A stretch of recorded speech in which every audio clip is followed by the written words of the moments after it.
மன்னித்தல் என்பது கிறிஸ்தவத்தினுடைய அஸ்திபாரம். Forgiveness is the foundation of Christianity. பழைய ஏற்பாட்டிலும் மன்னிப்பை பற்றி பல காரியங்கள் சொல்லப்பட்டிருக்கிறது. Even in the Old Testament we read many things about forgiveness. புதிய ஏற்பாட்டிலும் மன்னிப்பை பற்றி பல காரியங்கள் சொல்லப்பட்டிருக்கிறது. The New Testament also tells us certain things about forgiveness. இந்த சுத்திகரிப்பு கூட்டங்களுடைய நோக்கமே தேவனிடத்திலிருந்து நாம் மன்னிப்பை பெறுவது. The sole purpose of this sanctification meetings is that we should obtain the forgiveness of God. மன்னிக்கப்படாமல் கழுவப்படுதல் என்பது நடக்காது. Without being pardoned, the part of being washed is not happened in us. மன்னிக்கப்படாமல் விடுதலை என்பது கிடைக்காது. Without being forgiveness, we will not obtain a deliverance. மன்னிக்கப்படாமல் சுகம் என்பது கிடைக்காது. Without being forgiven, we will not receive healing. இவைகள் அனைத்தும் மன்னிப்புக்குள்ளே மறைந்திருக்கிற சத்தியங்கள். All these are truths that are hidden under forgiveness. மன்னிப்பில் பல தன்மைகள் உண்டு. There are various attributes of forgiveness. மன்னிப்பு கேட்கிறது ஒரு பகுதி. To ask forgiveness is one part. மன்னிப்பது இன்னொரு பகுதி. To forgive is the other part. தவறுவது மனித இயல்பு. It is natural in man to commit errors. ஒரு மனுஷன் தவறு செய்வது வந்து மனித தன்மை. For a man to commit a mistake is natural. ஆனால் மன்னிப்பது தெய்வீகம். But it is divine to forgive. நமக்கு இன்றைக்கு தெய்வீகம் தேவை. Today we need what is divinity. மன்னிப்பு கேட்பது ஒரு சிலருக்கு கஷ்டமாக இருக்கலாம். For some they might feel it hard to ask pardon. மன்னிப்பு கேட்பது என்பது ரெண்டு பேர்ட்ட கேட்க வேண்டியிருக்கிறது. To ask pardon it is to be done with two people. ஒன்று தேவன். One it is with God. மற்றொன்று சம்பந்தப்பட்டவரிடத்தில். While the other the related person. இன்னொரு பகுதியில் பார்க்கும்போது on the other side நாம் மன்னிக்க கூடியவர்களாக மாற வேண்டும். We should be those who forgive. இதெல்லாம் உங்களுக்கு ஏற்கனவே தெரிஞ்ச சத்தியங்கள் தான். All these are truths you are already aware of. முதலாவது நாம் எதை செய்தாலும் அது மற்றவர்களுக்குரியதல்ல, அது தேவனுக்கு விரோதமானது என்பதை மனதில் கொண்டு வர வேண்டும். First of all, let us bring into our mind whatever we do, it is not against the others but it is against God. நீங்க ஒரு தப்பு பண்றீங்கன்னு சொன்னா அது சம்பந்தப்பட்டவர்களுக்கு விரோதமானது அல்ல, அதுக்கு முன்னால் அது தேவனுக்கு விரோதமானதுங்கிறத முதலாவது ஒரு பெந்தேகோஸ்தே விசுவாசி அறிந்திருக்க வேண்டும். Suppose you commit a mistake or you commit an error, it is not against the related person but it is against the God. This is what a Pentecostal believer should first know. தாவீது பத்சேபாளோடு தவறு செய்தான். David committed a error with Bathsheba. அது நமக்கு எல்லாருக்கும் தெரியும். We all know about it. But அத அவன் அறிக்கையிடும் பொழுது But when he confesses 51ஆம் சங்கீதம் 4ஆம் வசனம் 51st Psalm verse 4 தேவரீர் ஒருவருக்கே விரோதமாக நான் பாவம் செய்து உமது கண்களுக்கு முன்பாக பொல்லாங்கானதை நடப்பித்தேன். தேவரீர் ஒருவருக்கு விரோதமாகவே நான் பாவம் செய்தேன். Against thee only, O God, have I sinned. இந்த இடத்துல அவன் பத்சேபாளுக்கு விரோதமாய் பாவம் செய்த ஒரு காரியத்தை தான் அறிக்கை எடுக்கிறார். Here he confesses the matter where he sinned with Bathsheba. அந்த 51ஆம் சங்கீதத்துல முதல் பகுதியில நீங்க வசனங்களுக்கு முன்பாக எழுதப்பட்ட பகுதியை நீங்க படிச்சா உங்களுக்கு புரியும். If you will read the title of the 51st Psalm, you can understand. ஆனா இங்க அவன் சொல்றான், ஆண்டவரே நான் பத்சேபாளுக்கு விரோதமா பாவம் செஞ்சேன் அப்படினு சொல்லல. But here he does not say, "Oh God, I have sinned against Bathsheba." இல்லவிட்டா உரியாவுக்கு விரோதமா நான் பாவம் செஞ்சேன் அப்படினு சொல்லல. He does not say, "I have sinned against Uriah." அறிக்கை எப்படி வருது? How does he confesses? தேவரீர் ஒருவருக்கே விரோதமா நான் பாவம் செய்தேன். "O Lord, against thee only have I sinned." இத புதிய ஏற்பாட்டில பாக்கும்போது When we come to the New Testament about this, லூக்கா எழுதின சுவிசேஷம் 15ஆம் அதிகாரத்துல Luke's Gospel chapter 15, அங்கே இளைய குமாரனுடைய அறிக்கையை பார்க்கலாம். we read the confession of the prodigal son. 18ஆம் வசனம் Verse 18. நான் எழுந்து என் தகப்பனிடத்திற்கு போய், தகப்பனே, பரத்துக்கு விரோதமாகவும் உமக்கு முன்பாகவும் பாவம் செய்தேன். இந்த இடத்துல அவன் சொல்றான், தகப்பனேன்னு சொல்லிட்டு பரத்துக்கு விரோதமாக நான் பாவம் செஞ்சேன்னு சொல்றான். Here he says Father and he says I have sinned against heaven. இரண்டாவது உமக்கு முன்பாக நான் பாவம் செய்தேன். Secondly he says I have sinned against you. அப்ப எந்த ஒரு தவறு செய்தாலும் அது முதலாவது தேவனுக்கு விரோதமானது, இரண்டாவது தான் சம்பந்தப்பட்டவர்களோடு இணைத்து வேதம் சொல்லுகிறது. So any sin that we commit, the Bible first relates it with God. It is before God that we sin. Secondly it is with the related person. மறுபடியும் 21ஆம் வசனத்தை பார்க்கும்போது Coming back to verse 21, குமாரன் தகப்பனை நோக்கி, லூக்கா 15:21. குமாரன் தகப்பனை நோக்கி, தகப்பனே, பரத்துக்கு விரோதமாகவும் உமக்கு முன்பாகவும். முதலாவது தன்னுடைய மனதில முடிவெடுத்தான், இப்பொழுது அதை செயலில் கொண்டு வருகிறார். First of all, he made up his mind. Secondly, he brings it into action. அப்ப நம்ம இப்ப அறிக்கையிட போறோம். Now we are going to confess. என்ன செய்யணும்? What should we do? நாம செஞ்ச தப்பெல்லாம் யாருக்கு விரோதமானது? All the sins we have committed, against whom have we done it? முதலாவது யாருக்கு விரோதமானது?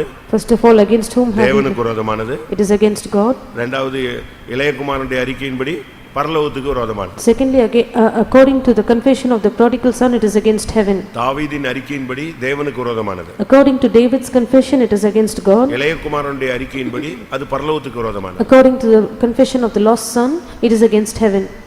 அப்ப இதிலிருந்து என்ன விளங்கிக் கொள்றோம்? எது செஞ்சாலும் தவறு செய்தா அது தேவனுக்கு விரோதமானது, பரலோகத்துக்கு விரோதமானது. So from this we understand whatever sin that we commit, it is first against God and against heaven.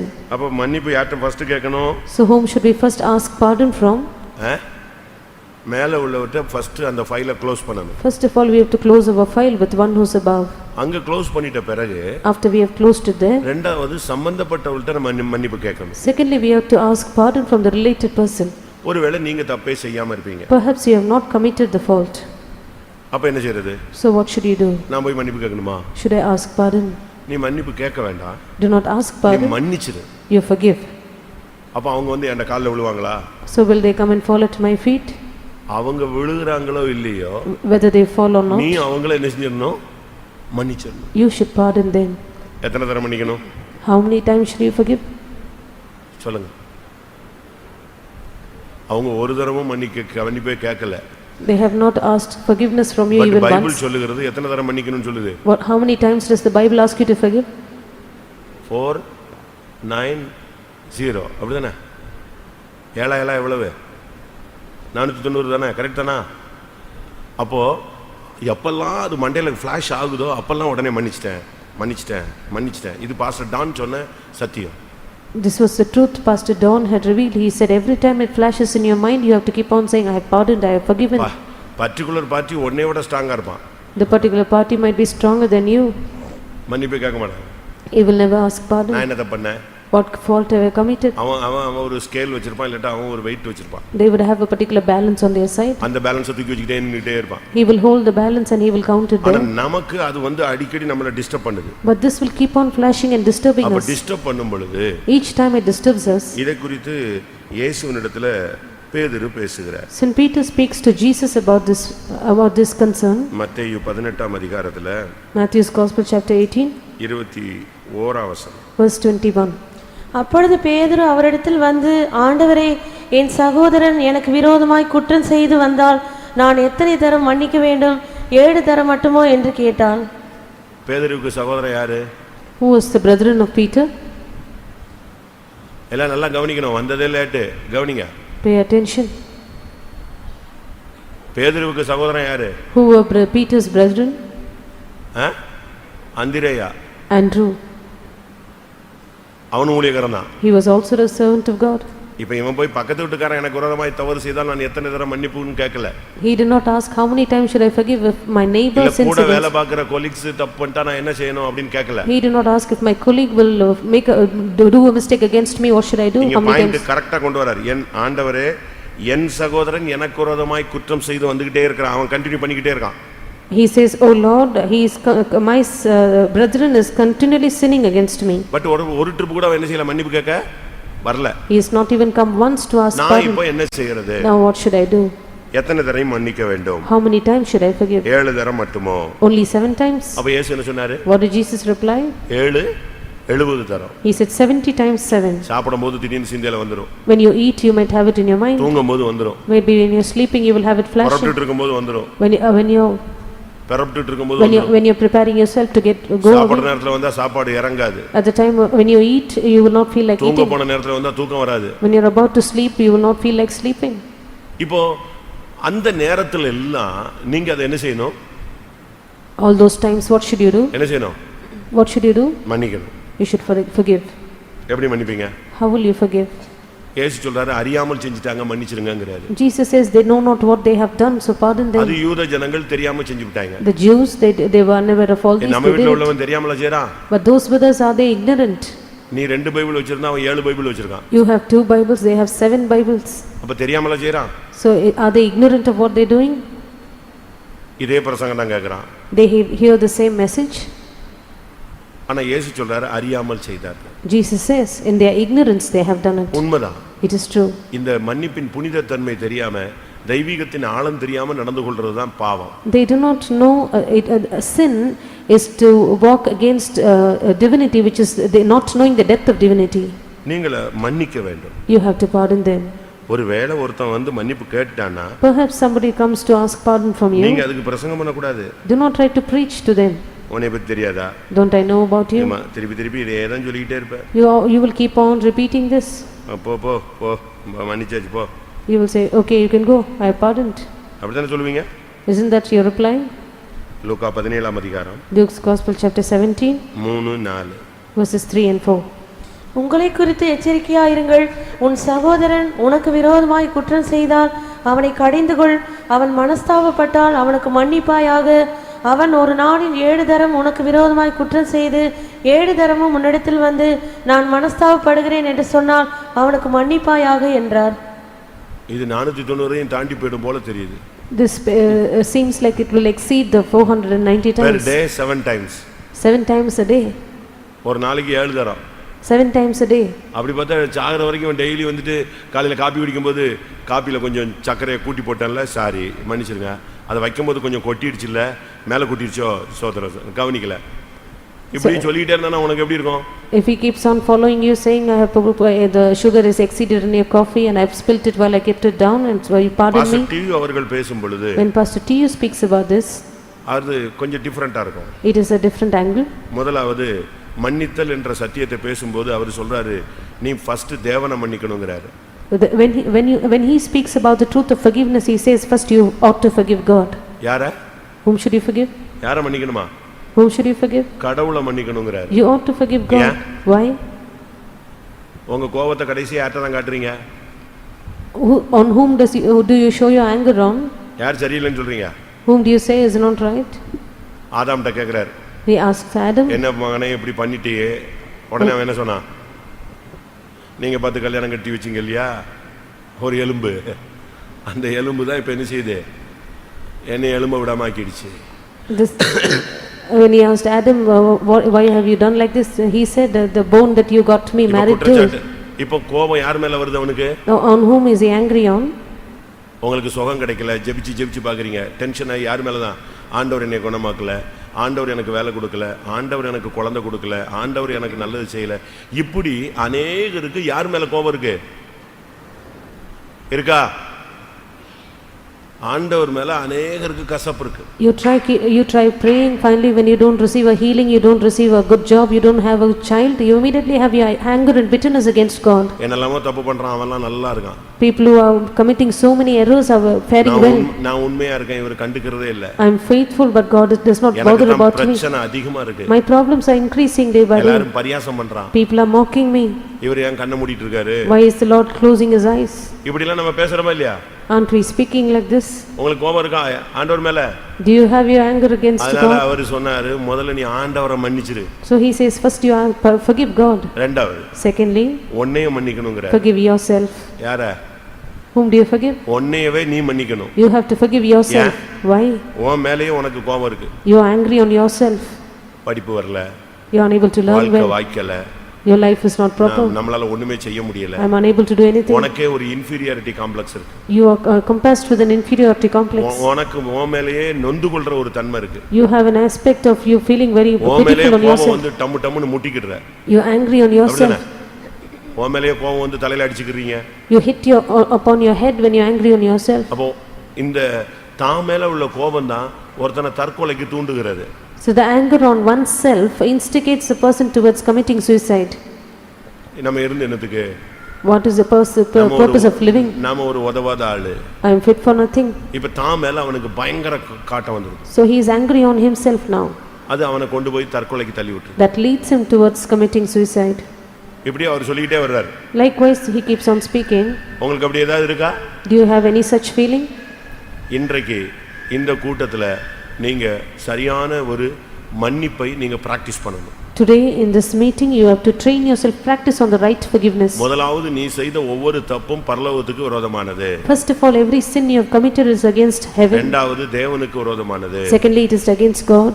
மூன்றாவது நீ தேவனை மன்னிக்கணும். Thirdly, you have to forgive God. நாலாவது உன்னைய மன்னிக்கணும். Fourthly, forgive yourself. ஐந்தாவது நீ சம்பந்தப்பட்ட ஆள்கிட்ட மன்னிப்பு கேட்கணும். Fifthly, you have to go and ask pardon from the related person. ஆறாவது Sixthly, நீ அவங்கள உனக்கு விரோதமா யாரெல்லாம் என்னெல்லாம் செஞ்சாங்களோ அவங்கள மன்னிச்சிரணும். you have to pardon all those who have worked against you.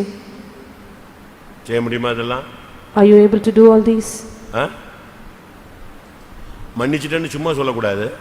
Do not just make it in words. இது எல்லாத்தையும் கொண்டு போய் கிறிஸ்துவின் சன்னிதானத்துல வச்சிட்டு மன்னிக்கணும். Place all these in the presence of Christ and pardon them. கொரிந்தியர்ல சொல்லி இருக்கிறது. In the Corinthians he says, ஒரு பிரச்சனை அந்த சபையில உண்டானது. there was a problem in the church. ஒரு ஆள் தப்பு பண்ணிட்டான். There was one man who committed a fault.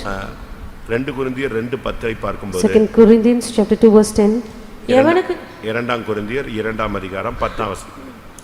எவனுக்கு நீங்கள் மன்னிக்கிறீர்களோ அவனுக்கு நானும் மன்னித்திருக்கிறேன், மேலும் எதை நான் மன்னித்திருக்கிறேனோ அதை உங்கள் நிமித்தம் கிறிஸ்துவனுடைய சன்னிதானத்திலே மன்னித்திருக்கிறேன். எங்க மன்னிக்கணும்? Where should you pardon? இன்னைக்கு நீங்க இந்த ஹால்ல கிறிஸ்துவின் சன்னிதானத்துல உங்களுக்கு விரோதமா யாரெல்லாம் பேசினானோ, நினைச்சானோ, அடிச்சானோ, இழுத்தானோ, கேவலப்படுத்தினானோ, என்னெல்லாம் பண்ணானோ அவ்வளத்தையும் கிறிஸ்துவின் சன்னிதானத்துல நெஞ்சிரணும், மன்னிச்சிடணும். Today in this hall, in the presence of Christ, all those who spoken against you, has worked against you, has mocked you and has smote you, and whatever people have done against you, pardon them in the presence of Christ. ஒரு சிலர் நினைக்கிறாங்க நம்ம மன்னிப்பு கேட்டா போதும் மத்தவங்கள மன்னிக்காம போயிரலாம்னு யோசிக்கிறாங்க. Some have this thought that it is sufficient if we ask pardon, there is no need for us to forgive the Bible others. சொல்லுகிறது நீ மன்னிக்கலனா உனக்கு என்ன கிடையாது? மன்னிப்பு கிடையாது. The Bible says if you do not forgive, you do not have forgiveness. எப்படி மன்னிக்கணும்? How should you forgive? சொல்லுங்க. எப்படி மன்னிக்கணும்? How should you forgive? மத்தேயு 6:15ல என்ன சொல்லி இருக்கு? Matthew 6:15, what does it say? 14:15 verses 14 and 15. மனுஷருடைய தப்பிதங்களை நீங்கள் அவர்களுக்கு மன்னித்தால் உங்கள் பரமபிதா உங்களுக்கும் மன்னிப்பார். நீங்க மத்தவங்க பாவத்தை மன்னிச்சா பரமபிதா உங்களுக்கு மன்னிப்பார். If you அடுத்து மனுஷருடைய தப்பிதங்களை நீங்கள் அவர்களுக்கு மன்னியாதிருந்தால் உங்கள் பிதா உங்கள் தப்பிதங்களையும் மன்னியாதிருப்பார். ரொம்ப சிம்பிளான கான்செப்ட், ரொம்ப தெளிவா சொல்லி இருக்கு. Very simple concept which speaks very clearly. நீங்க மத்தவங்களுக்கு மன்னிக்கலனா உங்களுக்கு மன்னிப்பு இல்ல. If you do not forgive others their trespasses, then yours are not forgiven. இதை தான் நம்ம லூக்கா எழுதின சுவிசேஷத்துல பார்க்கும்போது This is what we see in the gospel according to Saint Luke. ஒருத்தன் போய் ஒருத்தன்ட்ட மன்னிப்பு கேக்குறான். There was a man who went to ask pardon from another, அவனுக்கு அவன் மன்னிக்கிறான். and he is pardoned. ஆனா இவன் அவன்ட்ட ஒருத்தன் வந்து மன்னிப்பு கேட்கும்போது இவன் மன்னிக்க மாட்டேன்ட்டான். But when he is asked to forgive another person, he is unable to forgive. அது எவ்வளவு கொடுமையானது. What a cruel thing it is. அதுக்காக அந்த மன்னிப்பு கேன்சல் செய்யப்பட்டது. For which his forgiveness was cancelled. அப்படிதானே? வாசிங்க இந்த வசனம். அவன் மன்னிப்பு கேட்கிறான், அவனை இவன் மன்னிச்சிட்டான், மன்னிக்க மாட்டேன்றான். அதனால கடைசியில இவனுக்கு அந்த குற்றம், வாசிங்க மத்தேயு 19ஆம் அதிகாரமா 18ஆம் அதிகாரம் 33ஆம் வசனம். நான் உனக்கு இறங்கினது போல நீயும் உன் உடன் வேலைக்காரனுக்கு இறங்க வேண்டாமோ என்று சொல்லி. நீங்க இதுல படிச்சு பாத்தீங்கன்னா இது ஒரு ஊமை. If you read it, it is a parable. ஒருத்தனுக்கு அதிகமாக மன்னிக்கப்படுகிறது. For one more is forgiven. இவன் வெளியே வர்றான். He comes out. இவன்ட்ட கடன் வாங்குனவன் ஒருத்தன் வர்றான். There was one of his own debtors. அற்பமான ஒரு கடன். It was a very light one. ஆனா அத கொடுக்கலன்னு சொல்லி அவன் கழுத்து பிடிச்சு நெரிச்சி நிக்கிறான். But because he did not return what he borrowed, he was being scourged. இப்பொழுது அந்த மன்னிப்பு கேன்சல் செய்யப்படுகிறது. Now his forgiveness is being cancelled. இப்போ இவன் உபாதிக்கிறவளத்தில் ஒப்பு கொடுக்கப்பட்டான். Now he was given into the hands of the tormentors. அப்ப இதிலிருந்து என்ன விளங்கிக் கொள்றோம்? So what do we understand here? நீ மன்னிக்காவிட்டால் மன்னிப்பு இல்லை. If you do not forgive, you have no forgiveness. அவங்க செஞ்சது எவ்வளவு பெரிய பச்சை துரோகமா கூட இருக்கணும். They may whatever the treachery they have done might be great against you. இப்போ சகோதரர்கள் எல்லாம் சேர்ந்து யோசேப்பை குழியில போட்டாங்க. All the brothers got together and cast Joseph into the pit. செத்து போயிட்டான்னு ஒரு கதையவே ரிலீஸ் பண்ணிட்டாங்க. They also made up a fable saying he was dead. அவனை வித்துட்டாங்க. And they sold him. இப்போ அவன் வந்துட்டான். Now he came there. இப்போ இவங்களுக்கு ஒரு பெரிய கலக்கம் இருந்துகிட்டே இருக்கு. No, they had a great confusion within them. மன்னிச்சிட்டானா? Has he forgiven? மன்னிப்பானா? Will he forgive? ஆதியாகமம் 50ஆம் அதிகாரம் 16 17. Genesis chapter 50 verses 16 and 17. உம்முடைய சகோதரர் உமக்கு பொல்லாங்கு செய்திருந்தாலும் அவர்கள் செய்த துரோகத்தையும் பாதகத்தையும் நீர் தயவு செய்து மன்னிக்க வேண்டும் என்று உம்முடைய தகப்பனார் மரணம் அடையும் முன்னே உமக்கு சொல்லும்படி கட்டளையிட்டார். ஆகையால் உம்முடைய தகப்பனாருடைய தேவனுக்கு ஊழியக்காரராகிய நாங்கள் செய்த துரோகத்தை மன்னிக்க வேண்டும் என்று அவனுக்கு சொல்லச் சொன்னார்கள். அவர்கள் அதை யோசேப்புக்கு சொன்னபோது அவன் அழுதான். எப்படி? நேரடியா வரல, யார் மூலமா ஒரு ஆள் மூலமா சொல்லி விடுறாங்க. They did not directly come to him, they sent a messenger. உம்முடைய சகோதரர் செய்த துரோகத்தை நீங்கள் மன்னிக்க வேண்டும். You have to forgive the trespass of thy brethren. மன்னிப்பு கேட்கறது ஒன்றும் பாவமே கிடையாது. It is not a sin to ask pardon. நாம மன்னிப்பு கேட்கறதுல ஒன்றும் குறைஞ்சு போகவே மாட்டோம். We never lose anything by asking pardon. மன்னிப்பு உள்ள வந்துருச்சுன்னா, Once forgiveness enters into you, கிருபை உள்ள வந்துருச்சுன்னு அர்த்தம். grace has entered into you. மன்னிப்பு கிடைச்சிருச்சுன்னா, Once you receive அங்க forgiveness, சத்தியம் வேலை செஞ்சிருச்சுன்னு அர்த்தம். truth is operated. அப்படிதானே? Isn't that true? கிருபையினாலும் சத்தியத்தினாலும் பாவம் நிவர்த்தியாகும். Sin is atoned by grace and truth. நீதிமொழிகளில் வாசிக்கும் பொழுது நீதிமொழிகள் 16ஆம் அதிகாரம் 6ஆம் வசனம், கிருபையினாலும் சத்தியத்தினாலும் பாவம் நிவிர்த்தியாகும். அப்போ பாவம் மன்னிக்கப்படுது நிவர்த்தி ஆகுதுன்னு சொன்னா, அங்க மன்னிப்பு வந்துருச்சுன்னு சொன்னா கிருபை உள்ள வந்துருச்சுன்னு அர்த்தம். So if sin is forgiven and if there is forgiveness entered into you, then there is grace come into you. இல்லாவிட்டா சத்தியத்துக்கு நீ கீழ்ப்படிஞ்சிட்டேன்னு அர்த்தம். Or it means that you are obedient to the truth. பாவம் அங்க மன்னிக்கப்படல, பாவத்துக்கு நிவர்த்தி உண்டாகலன்னு சொன்னா கிருபையும் சத்தியமும் அங்க வேலை செய்ய முடியாம ஒதுங்கி நிக்குதுன்னு அர்த்தம். If your sin is not forgiven, if your sin is not purged, it means mercy and truth are kept apart. இன்னைக்கு எத்தனை பேர் மன்னிப்பு கேட்க போறீங்க? How many of you are going to ask pardon today? நீதிமொழிகள் 19ஆம் அதிகாரம் 11ஆம் வசனத்தை பார்க்கும் பொழுது, Proverbs chapter 19 verse 11. மனுஷனுடைய விவேகம் அவன் கோபத்தை அடக்கும், குற்றத்தை மன்னிப்பது அவனுக்கு மகிமை. குற்றத்தை மன்னிக்கிறது தான் உன்னுடைய மகிமை. It is glory for man to forgive a transgression. மன்னிக்க முடியுமா? Can you forgive? வரட்டும், நைட் வந்து என் வீட்டில் மன்னிப்பு கேட்கட்டும். Let him come to my house tonight and ask pardon. அப்ப நான் சாப்பாடு கொடுப்பேன். Then I will give him food. அப்படிதானே? Isn't that what you feel? என்கிட்ட வந்து மன்னிப்பு கேட்டா துணி துவச்சு கொடுப்பேன். If he will ask pardon, I will give it to him. அப்படிலாம் நம்ம சொல்றோமா? Don't we say all அப்ப these? நம்ம இன்னும் குழந்தைகளாக இருக்கிறோம். We are still babies. இன்னும் 3ஆம் கிளாஸ் 4ஆம் கிளாஸ் தாண்டலன்னு அர்த்தம். Which means we have not passed the third or fourth. உன் பாவம் மன்னிக்கப்பட்டுச்சு அப்படின்னா உன் நோய் குணமாகும். If your sin is forgiven, then your sickness will be healed. 103ஆம் சங்கீதம் 3ஆம் வசனத்தை பார்க்கும் பொழுது, நான் உன் அக்கிரமத்தை மன்னித்து உன் நோய்களை என்ன செய்வேன்? குணமாக்குவேன். 103rd Psalm verse 3 we read that I will forgive your iniquities and heal your sicknesses. ஏசாயால சொல்லியிருக்க, உன் வழிகளை நான் பார்த்து உன்னை நான் குணமாக்குவேன். In Isaiah it is said, I will see your ways and I will heal you. Nabal தப்பு பண்ணிட்டான். Nabal committed a fault. அவனுக்கு மன்னிப்பு கேட்கிற சிந்தை இல்ல. He did not have the mind to ask pardon. But யார் போய் மன்னிப்பு கேட்டா? But who asked for pardon? Abigail போய் மன்னிப்பு கேட்டா. Abigail went and asked pardon. 1 Samuel 25:28 பார்க்கும்போது அபிகாயில் போய் அதுக்கு மன்னிப்பு கேட்டா. 1 Samuel 25 verse 28 we find Abigail who went forward hasted to ask அவ மன்னிப்பு forgiveness. கேட்டபடினால் அவள் தாவீதுக்கு மனவாட்டியாய் மாறினாள். Because she asked forgiveness, she became the bride of David. எப்ப நீ மன்னிப்பு கேட்கறியோ அப்பொழுது நீ மனவாட்டியாய் மாறுவாய். When you ask forgiveness, you become the bride. இல்லனா நீ மனவாட்டியா மாற முடியாது. Else you cannot become the bride.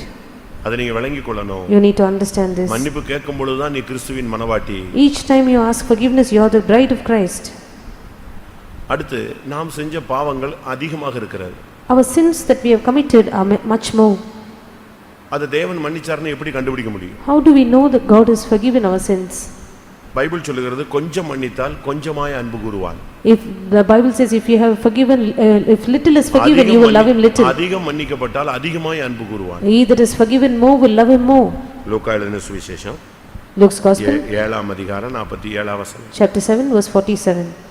ஆதலால் நான் உனக்கு சொல்லுகிறேன், இவள் செய்த அநேக பாவங்கள் மன்னிக்கப்பட்டது, இவள் மிகவும் அன்பு கூர்ந்தாளே. எவனுக்கு கொஞ்சம் மன்னிக்கப்படுகிறதோ அவன் கொஞ்சமாய் அன்பு கூறுவான்.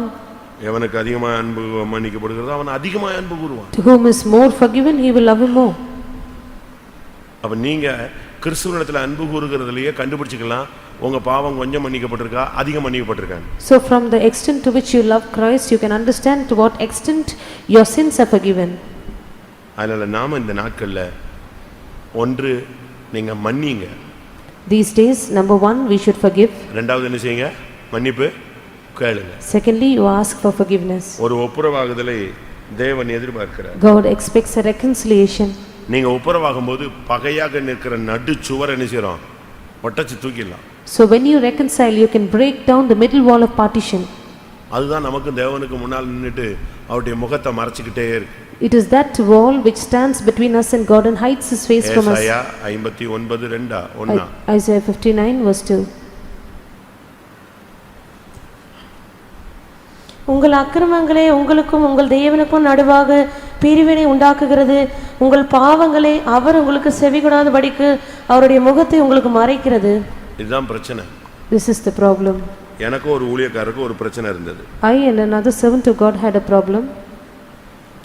ஒரு சின்ன ஒரு மன வருத்தம். It was just a small tiff. அதுல ஏன் தவறு ரொம்ப. My trespasses were more in that. நான் அங்க இருந்து ட்ரான்ஸ்ஃபர் ஆயிட்டேன். After which I was transferred from that place. அவர் அந்த இடத்துக்கு வந்துட்டாரு. And the other person came to that place. அவர்ட்ட யாரோ என்னவோ கொஞ்சம் சொல்லி கொடுத்தாங்க. Somebody had spoken to him about me. நானும் அப்போ சின்ன வயசு. I was young at that time. எனக்கு இந்த ஆழங்கள் அவ்வளவு தெரியல. I did not have many depths in these. அதனால நான் சென்னை போகும்போதெல்லாம் அந்த ஃபெய்த் ஹோம்க்கு கொஞ்சம் விசிட் பண்ணுவேன். So each time I go to Chennai, I will visit that faith home. சும்மா ஒரு ரவுண்ட் அடிப்பேன். I just go wander about. ஏன்னா நாங்க பில்டிங் எல்லாம் கட்டினேன். Because I had done the construction work there. அதனால எனக்கு ரொம்ப உரிமை இருக்குன்னு நான் எடுத்துக்கிட்டேன். I thought I can claim right. But ஒரு certain டைம் வரும்போது But at a certain time, அந்த பிரதர் வந்து என்னைய கிராஸ் பண்ணிட்டார். the brother he cross questioned me. அது எனக்கு தாங்கவே முடியல.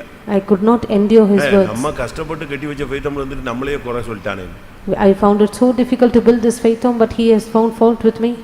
நான் குடிசையில இருந்துட்டு இவ்வளவு கஷ்டப்பட்டு கட்டி இவனை கோபுரத்துல உட்கார வச்சா இவன் வந்து உட்கார்ந்துக்கிட்டு என்னைய வராதா போகாதான்னு இருக்கானே. I was in a thatched house when I built with much difficulty I built this house and made him sit in a big tower. Now he is denying me to come there. அது எனக்கு ரொம்ப வருத்தமா இருந்துச்சு. That was very grieving to me. நான் ரொம்ப tough ஆயிட்டேன்னு சொல்லி அவருக்கும் தெரிஞ்சிருச்சு. He knew that I was very hard on my side. நான் 2-3 பேர்ட்ட சொல்லி புலம்புனேன். இப்படி பண்ணிட்டான் என்னை இப்படி பண்ணிட்டான். இவன் அந்த சர்ச்சிலே இருக்க விடாம ஆக்கிடுவேன். இப்படிலாம் எனக்குள்ள ஒரு பொல்லாத ஆவி உள்ள வந்துச்சு. I also shared it with 2 or 3 people and said this is what he has done to me, and I also lamented to others saying I should do something to tip. ஒப்புரவாகுதலுக்காக ஒரு ஓபன் கன்ஃபஸ் பண்றேன் நான். This is my open confession for a reconciliation to happen. அப்ப எனக்கு ரொம்ப tension. So I was very tense. அப்ப 2-3 பேர்ட்ட என்னுடைய துக்கத்தை நான் ஷேர் பண்றேன். I shared my grief with 2 or 3 people. அவங்க எல்லாம் இல்ல நீ அவசரப்படாத அமைதியா இரு. அவன் ஏதோ புத்தி இல்லாம பண்ணிட்டான் அப்படி இப்படின்னு என்னைய கொஞ்சம் வண்டியை டவுன் பண்ணி கூல் டவுன் பண்றாங்க. They all advised me and they tried to cool me down saying no, he is being hasty, you be silent. எனக்கு வந்து வருத்தம் ஜாஸ்தி. But my grievances were more. But அந்த சர்ச் சார்புல என்கிட்ட கொஞ்சம் காசு எல்லாம் இருந்துச்சு. I had certain money on relating with that church. அடுத்த ட்ரிப் பாக்கும்போது மொத்த காசையும் அவன் கையில கொடுத்துட்டேன். When next time I met him, I gave him all the money that I had with me. நீ தர போட்டுக்கோ கட்டிக்கோ என்னத்தையா பண்ணிக்கோ வச்சுக்க ஆள விடு. You lay the floor or whatever you want to do, you can do with your this money. இதனால ரெண்டு பேருக்கும் டிஸ்டன்ஸ் போயிட்டே இருக்கு. Because of which we held a distance between each other. அப்ப நான் டென்ஷன் ஆனது ஒரு சிலர் கேட்டிருப்பாங்களோ என்னவோ தெரியல. அது அவருக்கு போய் அவர் என்னைய வந்து எப்படியாவது பேசிஃபை பண்றதுக்கு ட்ரை பண்றாரு. So through someone who had known that I was tense, they made it known to him that he tried to pacify me of my anger. அதுக்கு பிறகு ரெண்டு பேரும் சந்திக்கும் போதெல்லாம் அவர் சாரி அப்படிம்பாரு. Each time we meet, he would ask pardon. பரவாயில்லன்னு சொல்லிட்டு நானும் விட்டுருவேன். ஆனால் ரெண்டு பேருக்கும் அந்த கசப்பை நெஞ்சிக்கிட்டே இருக்கு, கூடிக்கிட்டே இருக்கு. I would say it is okay and I will just go on, but inside us the bitterness kept increasing. ஒரு டைம் வரும்போது at a particular time அவர் வந்து என்ன மன்னிப்பு கேட்டாரு. he came to me and asked pardon. மன்னிப்பு கேட்டுட்டு சொன்னாரு. After asking pardon, he said, நான் சொன்னதெல்லாம் தப்பு தான். all that I spoke is wrong. ஃபெய்த்தம் வாங்க. You come to the faith home. உங்க ஃபெய்த்தம் தானே, நீங்க வாங்கல. It is yours, you can come there. எனக்கு அப்போ வந்து வயசுலாம் ரொம்ப கம்மி. I was very young at the time. இப்போ வந்து என் இன்ஜின் வந்து ஒரு 40% ஒர்க் பண்ணல. அப்போ வந்து 100% ஒர்க் பண்ண டைம். Now ஃபுல் my, ஸ்பீட்ல இருந்த time. now my engine is not working for நான் 40%. இப்போ 40% தான் இருக்கிறேன். ஃபுல் ஸ்லோ டவுன் பண்ணி வச்சிருக்கேன் என் வண்டியை. I've come down to a greater extent. At the time I was 100% working. Posting ஏற ஏற நான் ஏர் பிரேக்கு இன்னும் கொஞ்சம் புது புது பிரேக்கெல்லாம் அப்ளை பண்ணிக்கிட்டே வரேன். As I increase on my posting, I am applying new kinds of brakes in my life. அப்போ நான் சொன்னேன் மன்னிச்சிடுறேன். I said I but will. இந்த ஃபெய்த்தம் வர்ற சப்ஜெக்டை என்கிட்ட இனிமேல் நீ பேசவே பேசாது. I said I will forgive, but never speak to me about coming back to this நீ faithum again. இருக்கிற வரைக்கும் செத்தா கூட அந்த ஃபெய்த்தம் பக்கம் வர மாட்டேன். நீ போயிட்டு இரு. Until you are there in that place, even if I die, I will not come to the faithum. மனுஷீகத்துல அப்படி பேசினேன். In my human nature, this is what I spoke. தப்பு. It was wrong. கடைசியில் என்ன ஆச்சு? Finally, what happened? அவ திருப்பி திருப்பி என்னை எப்பெல்லாம் ஏன்னா வாரம் நாங்கள் எல்டர்ஸ் மீட்டிங்கில் பார்த்தே ஆகணும். So each elders meeting we have to meet. அப்போ வாரம் பார்க்கும்போதும் அவனுக்கு மனசாட்சியில் நம்ம எப்படியோ இவரை காயப்படுத்திட்டோமே இப்படி பண்ணிட்டோமேன்னு அவருக்கு ஒரு ஃபீலிங். எனக்கு அவனை பார்த்த உடனே கிரன்னு temperature ஏறிப்போம். So every elder's prayer that he meets me, he is always feeling that he has wounded me and he tries to pacify me, but the moment I spot him, I get tensed. திரும்ப ஒரு time வந்தது. There was another time again.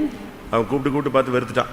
He tried calling me and enticing me to come there, but finally he கொஞ்ச நாள் lost hope. கழிச்சு அவர் sick ஆயிட்டார். After some time he became sick. சிக்கான உடனே எல்லாரும் சொன்னாங்க நீ போய் பாரு. So everyone advised me to go and visit him. நான் தான் அந்த ஃபெய்த்தம் போக மாட்டேன்னு சொல்லியிருக்கேனே. I have எனக்குள்ள ஒரு ஆவி போராடுது.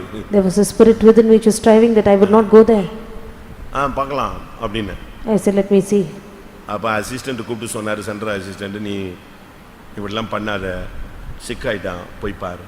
So the center assistant, he called me and said, do not do like this, he is sick, you go and visit him.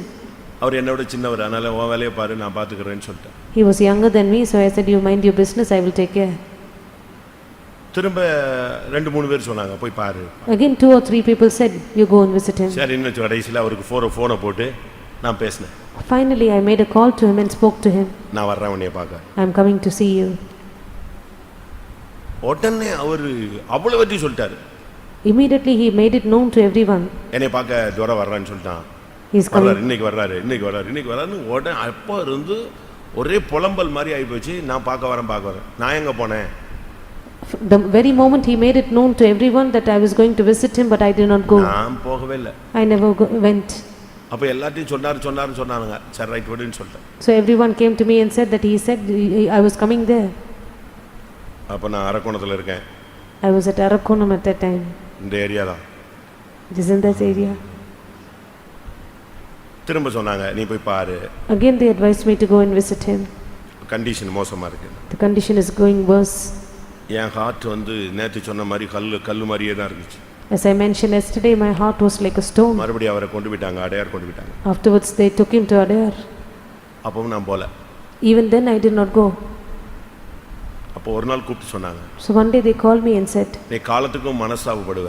you will repent for years together. ரொம்ப கஷ்டப்படுவ. You will feel hard. நீ ரொம்ப ரஃப்பா இருக்க. Because you are very tough. இத மாத்திக்க. Change yourself. காலத்துக்கும் கஷ்டப்படாம இருக்கிறதுக்கு நீ மரியாதையை போய் பாரு. That you might not be grieving for years together, you better go and visit him. ஆனா எனக்கு அந்த தெய்வீகம் இல்ல. I did not have the divine nature in me at the அது time. ஒரு பெரிய தப்பு. That was a great fault. திரும்ப நான் ஒரு நாள் புறப்பட்டேன். Again another day I prepared myself to go. எங்கெல்லாமோ மெட்ராஸ் போய் ஒரு சுத்திட்டு I went to Madras, I went wandered here and there. Night 12:30 மணிக்கு அந்த ரூம் அடையாருக்குள்ள இறங்கினேன். 12:30 in the night I went to Adayar. அவர் இருந்த ரூமுக்கு போனேன். I went to his room. உட்கார்ந்திருந்தார். He was seated. நான் போன உடனே The very moment I went there, என் கையை பிடிச்சிக்கிட்டார். he held my hand. தரோயா வந்துட்டியா என்னைய பார்க்க வந்துட்டியான்னு சொல்லி ஒரு 100 ட்ரிப் சொல்லியிருப்பாரு. At least 100 times he would have repeated saying, have you come to see me, have you come to see me. எனக்கு அழுகையா வந்துருச்சு. I started to weep. நான் சொன்னேன் கூல் டவுன். அவசரம் ஏன் இப்படி ஒரு மாதிரி பதட்டப்படுறீங்க? ஏன் நான் வந்துட்டேன்ல, சால்வ் ஆயிடுச்சு, எனக்கு உங்களுக்கு இனிமேல் ஒரு பிரச்சனையும் இல்லை. நானும் ஒரு 1/4 மணி நேரமா அவனை எப்படியாவது சமாதானப்படுத்துறதுக்காக அந்த ஆத்மா பரிதபிக்குது. That soul was groaning for me. எனக்கு அதை இன்னைக்கு அப்படியே மறக்கவே முடியாது. Even today it is an unforgettable incident. ஒரு 1/4 மணி நேரமா வந்துட்டியா தூர வந்துட்டாப்ல அந்த ஆத்மா என்ன ஆகுது, சமாதானம் ஆகுது.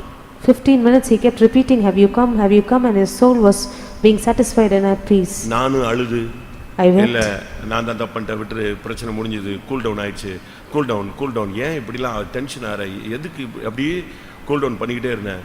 கரெக்டா 1/4 மணி நேரம் கழித்து அவர் தன்னுடைய ஓட்டத்தை முடிக்கிறதுக்கு ஆரம்பிச்சிட்டார். அப்படியே சிங்கிங் ஸ்டேஜுக்கு போயிட்டார், டப்புன்னு போயிட்டார். I tried to cool him down when after 15 minutes he started to அப்படியே கொலாப்ஸ். he collapsed. என்னோட ஒப்புற வானாரு, டக்குன்னு கண்ணை மூடினாரு, அப்படி கொலன்னு ஆயிட்டாரு. சாகல, பட் அன்கான்சியஸ் ஆயிட்டாரு. The very moment he reconciled with me, he collapsed and he started to die. திருப்பி நான் கிடந்து, நானு கூட இருந்த பசங்க எல்லாம் சேர்ந்து தூக்கி எடுத்து படுக்க வச்சு, அது ஒரு 2 மணி நேரம் நான் செஞ்ச தப்புகள்லாம் அங்கே எனக்கு என்ன கொடுத்தாரு ஆண்டவர்? பணிவிடை செய்ய வச்சாரு. For all the mistakes I committed for 2 hours, the Lord made me to serve him. தூக்கி எடுத்து அதுக்குள்ள அவர் மனநிலை அப்படியே ஃபுல்லாக அன்கான்சியஸ் போய் பெட்லேயே எல்லாம் போய் நானும் கடந்து இழுத்து தூக்கி எடுத்து சரிப்படுத்தி. ஆனால் அதுக்கு பிறகு தெளிவே வரல. நான் ஒரு 4 மணி நேரம் கூட இருந்துட்டு திருப்பி ரூமுக்கு போனேன். காலையில் வந்து பார்த்தேன், அப்படியே இருந்தார். சரி நல்லாயிடுவாரோன்ட்டு நான் அரக்கோணம் வர்றதுக்குள்ளே ஆள் இறந்து விட்டார். அப்போ தான் யோசித்தேன், என்னோட ஒப்புரவாகிறதுக்கு தான் அந்த ஆத்துமா என்ன செஞ்சிகிட்டே இருக்கு.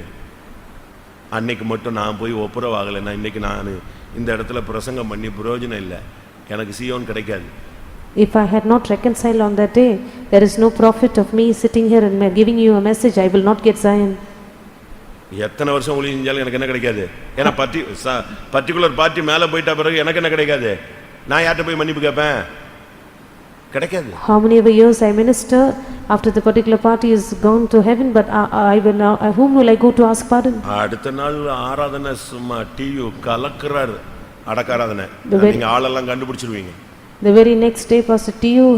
had conducted the funeral service. சரியான கூட்டம். நான் அப்படியே கல்றல நின்று அழுதுகிட்டே இருக்கேன். ஏன்னா எனக்கு மட்டும்தான் தெரியும் லாஸ்ட் கேஸ் ஃபைல் பண்ற ஆள் யாரு. அந்த ஆத்மாவை கடைசியா கிராஸ் பண்ணி கிளியர் பண்ணி விட வேண்டிய ஒரு பாவியான துரோகியான மனுஷன் யார் தான்? நான் தான். I was in the cemetery weeping because it was only I who knew. It was I who closed his file. It was I who cleared his ஆத்மா file. வெயிட்டிங்லயே இருக்கு. The soul was waiting. அந்த night 12:30க்கு நான் போய் அந்த 1/4 மணி நேரம் clear பண்ண பிறகுதான் என்ன நேசிச்சு தான் கத்தர் அந்த ஆத்மாவை ஸ்லோ பண்ணாருன்னு நான் விசுவாசிக்கிறேன். That 12:30 in the night, after I went to him and cleared myself with him, I believe the Lord had slowed down his soul only for my sake because he loved me. ஒப்புரவாகுதல், மன்னிப்பு கேட்டல், மன்னித்தல்ங்கிறது கிறிஸ்து சிலுவையில் செய்த ஊழியம். Reconciling or asking pardon to forgive is the ministry Christ did on the cross.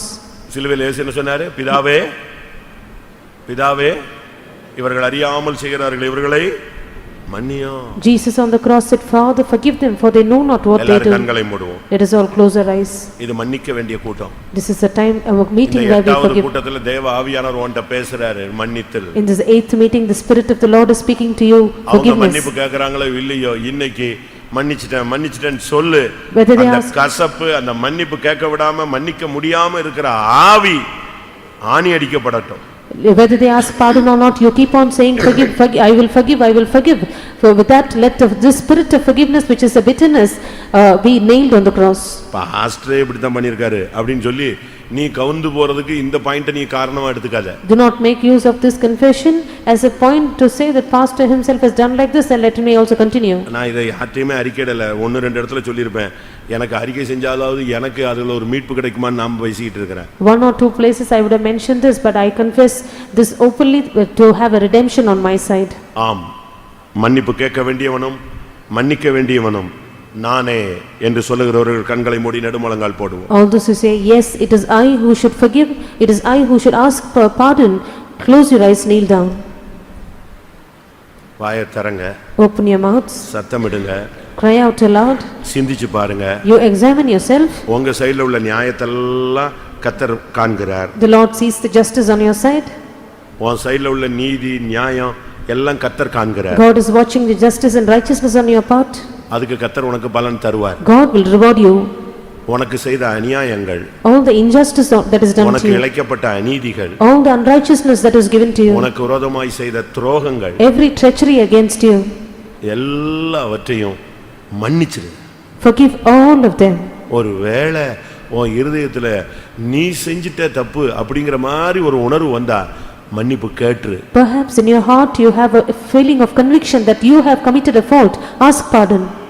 இன்னைக்கு ரெண்டு காரியம் செய்ய போறோம். Two things we are going to do today. ஒன்னு மன்னிப்பு கேட்க போகிறோம். One, we are going to ask forgiveness. இரண்டாவது மன்னிக்க போகிறோம். Secondly, we are going to forgive.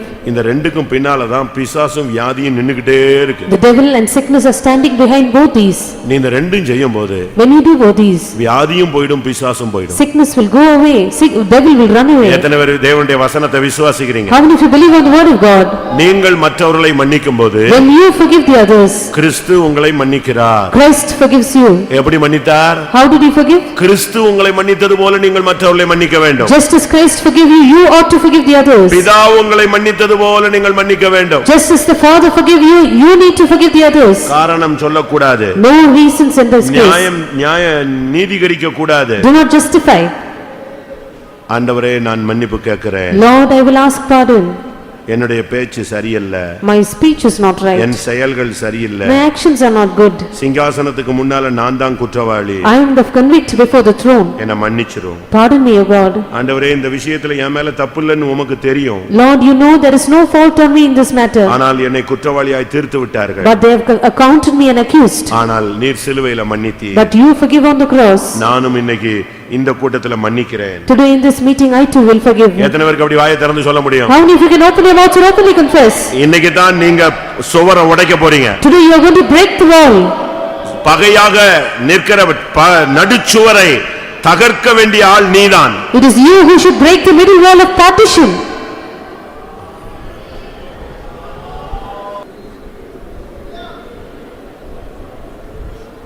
ஆண்டவரே, வாயை திறங்க, வாயை திறங்க. தேவனோடு ஒப்புரவாகுங்கள், மனிதர்களோடு ஒப்புரவாகுங்கள், பரலோகத்தோடு ஒப்புரவாகுங்கள். கிறிஸ்துவின் சன்னிதானத்தில் எல்லாரையும் மன்னியுங்கள்.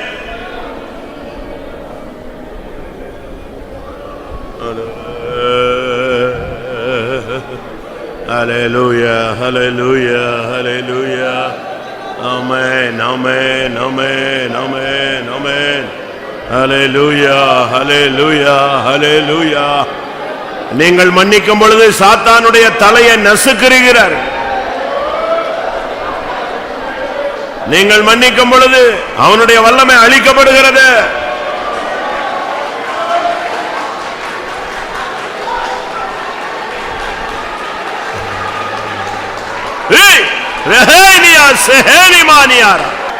ஹல்லேலூயா, ஹல்லேலூயா, ஹல்லேலூயா.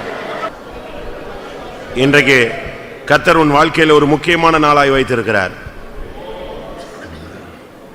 மன்னிக்க முடியாத ஒரு இருதயத்தை உனக்குள் வைத்து உன்னோடு போராடி கொண்டிருந்த வல்லமையை கர்த்தர் அழித்து இன்னைக்கு உன் இருதயத்தில் மன்னிக்கும் தன்மையை கர்த்தர் கட்டளையிடுகிறார். ஹல்லேலூயா, ஹல்லேலூயா. வாயை திறந்து சொல்லு, கிறிஸ்துவின் சன்னிதானத்தில் மன்னிக்கிறேன்.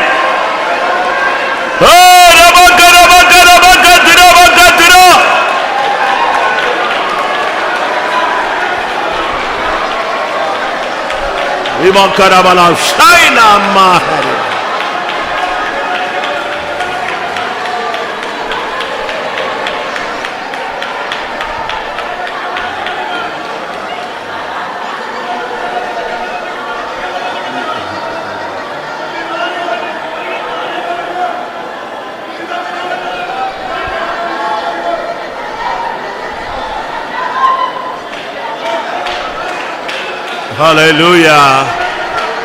Hallelujah. Bakadurania. Urane sehelimania rahala.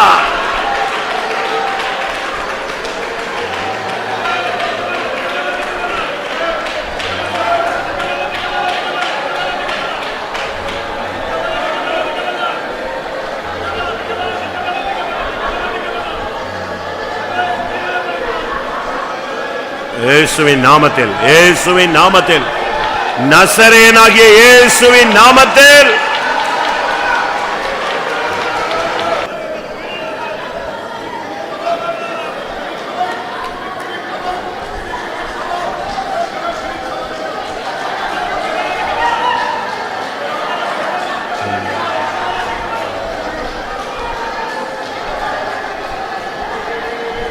Hallelujah. Amen.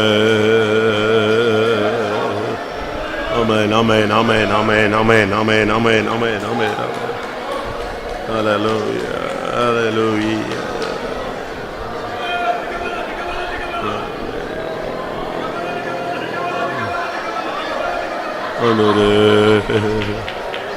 Amen, amen, amen, amen, amen. Urabaniya rabala.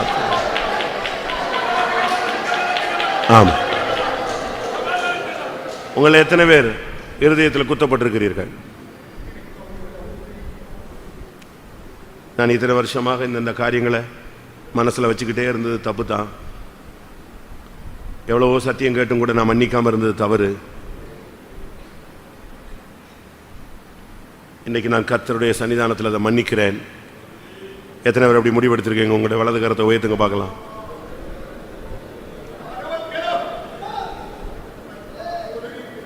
இன்றைக்கு சாத்தானுக்கு ஒரு நியாய தீர்ப்பா இருக்கணும் பிரியமானவர்களே. உன்னுடைய குடும்பத்தோடு போராடின வல்லமைக்கு ஒரு முடிவாக இருக்க வேண்டும்.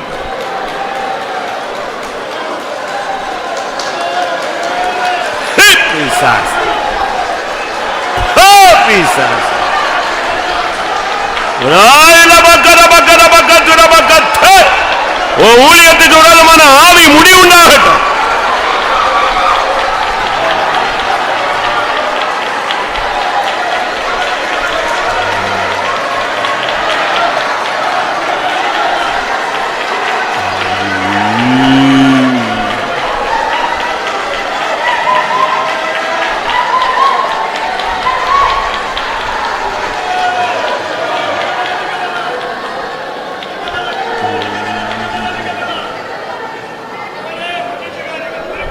ஆமா, உட்காரும்.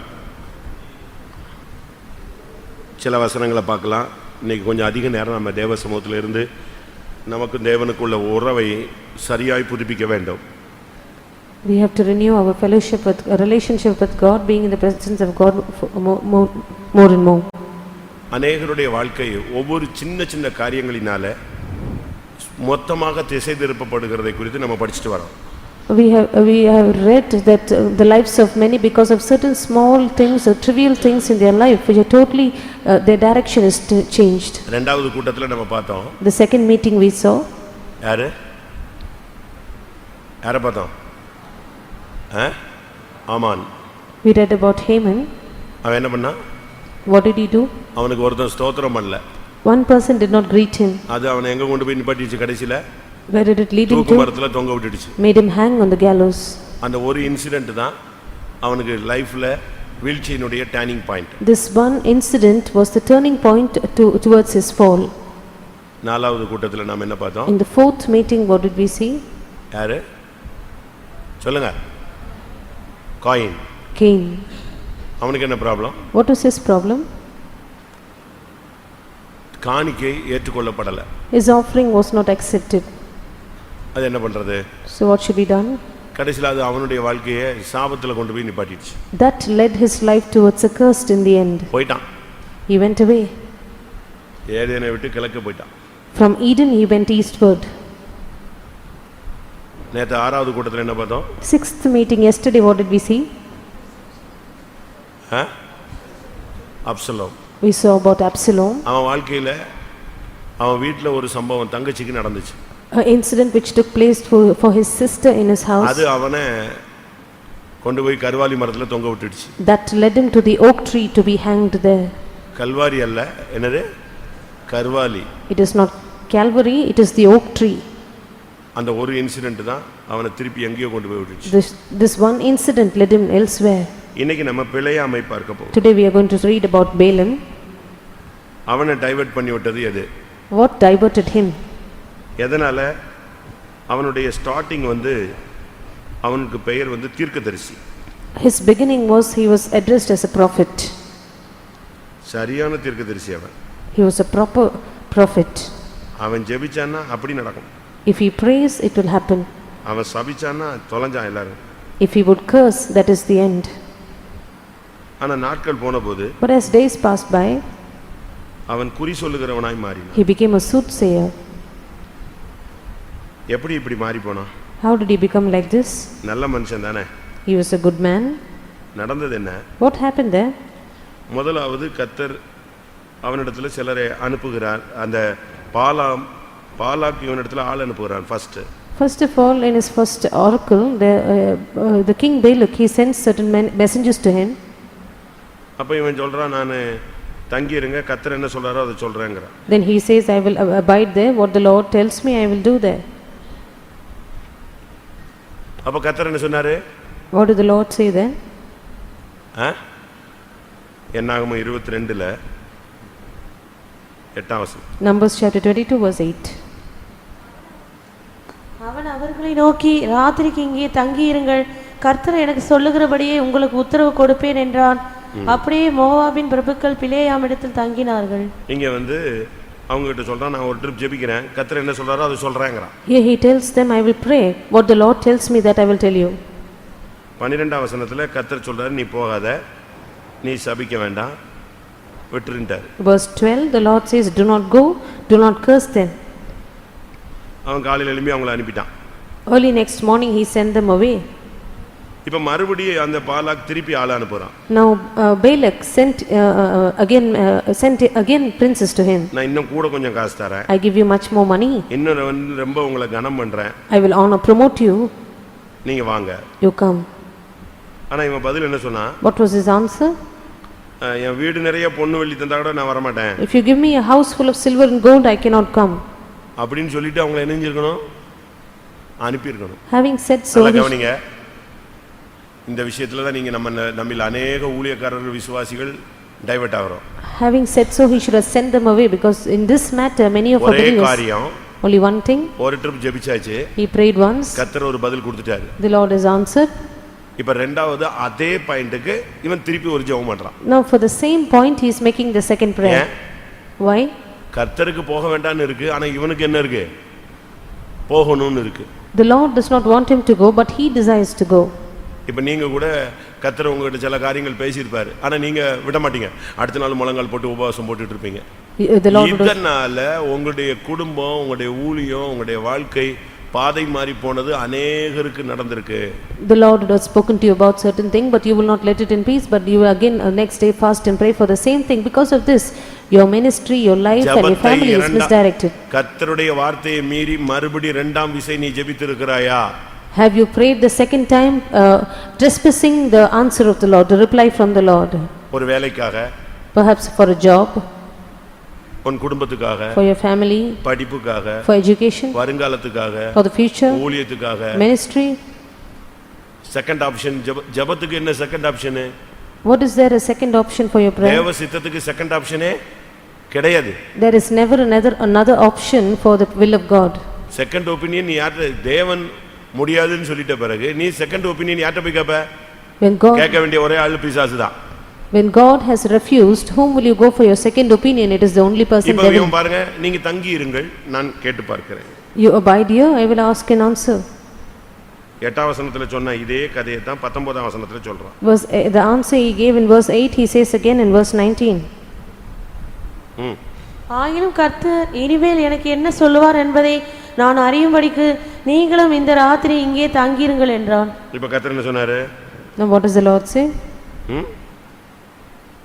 நீ எழுந்து அவர்களோடு கூட போ. You arise and go with them. 22ஆம் வசனத்துல கர்த்தர் எதிராளியாக வந்து நின்றார். And verse 22, the Lord came as against him. தேவசித்தத்துக்கு மாறாக இரண்டாம் விசை ஜெபித்தவர்கள் இங்க எத்தனை பேர் உட்கார்ந்திருக்கோம்? How many of us are here are seated who have prayed contrary to the will of God the second time? உங்களை நீங்களே கேள்வி கேளுங்க. You question yourself. காலையில இருந்து இந்த வசனம் என்னோட போராடிட்டே இருக்கு. From this morning, this particular scripture verse is striving with me. ஜெபத்துல தேவசித்தத்துக்கு மாறாய் வேண்டிக் கொண்டதனால தான் கடைசில பிலேயாம் வாழ்க்கை எங்க போய் நின்னுச்சு? பட்டயத்துல செத்தான். Because in prayer, because he had made supplication against the will of God, Balaam died by the sword. உண்மைதானே? Isn't that true? ஸ்டார்டிங்ல தீர்க்கதரிசி, முடிவு எப்படி பேரு? குறி சொல்றவன். Beginning he was a prophet, finally he was called as a liar. அவன் பாருங்க, ஒரு 2 நிமிஷத்துல கர்த்தரை நான் போய் சந்திச்சிட்டு வரேன்னு சந்திச்சிட்டு வருவான். He would, within 2 minutes he would say, I will go and meet the Lord, visit him and come back. நீங்க வெயிட் பண்ணுங்க, நான் கர்த்தரை சந்திச்சிட்டு வரேன். You tarry here, I will go and ask the Lord. அப்படி ஒரு ஆள். He was such a person. என்னாகும் 23:3 பாருங்க. Numbers 23 verse 3. பின்பு பிலேயாம் பாலாகை நோக்கி, உம்முடைய சர்வாங்க தகன பலி அண்டையில் நில்லும், நான் போய் வருகிறேன். கர்த்தர் வந்து என்னை சந்திக்கிறதா இருக்கும், அவர் எனக்கு வெளிப்படுத்துவதை உமக்கு அறிவிப்பேன் என்று சொல்லி ஒரு மேட்டின் மேல் ஏறினான். தேவன் பிலேயாமை சந்தித்தார். எப்படி இருக்கும்? நான் போய் ஆண்டவரை பார்த்துட்டு வர்றேம்மா, நேரா போவான், உடனே ஆண்டவரும் அவனும் பேசிட்டு வருவாங்க. He would say, I will go and meet the Lord and come. He would go and the Lord will directly speak to him. இந்த அளவு க்ளோஸ் ரிலேஷன்ஷிப் அவனுக்கும் தேவனுக்கும் இருந்தது. He had such a very close relationship with God. ஆனா என்ன நடந்தது? But what happened? ஜெபத்தை மாத்தி பண்ணாம பாருங்க. இன்னைக்கு கொஞ்சம் வெயிட் பண்ணுங்க, நான் இன்னைக்கு என்ன சொல்றாருன்னு கண்டுபிடிச்சிட்டு வரேன் நான் பாருங்க. அதுதான் அவனுடைய வீழ்ச்சி. He made a wrong prayer whereby he said, you tarry here today, I will find out what the Lord says. That was his fault. தேவன் கோணலாக்கினதை செவ்வையாக்கினவன் யார்? Who can straighten that which the Lord has made crooked? அவர் ஒரு தரம் விளம்பினார். He has spoken once. இரண்டாவது trip அதை என்ன செய்ய மாட்டாரு? மாத்தவே மாட்டாரு. He will not change the second time.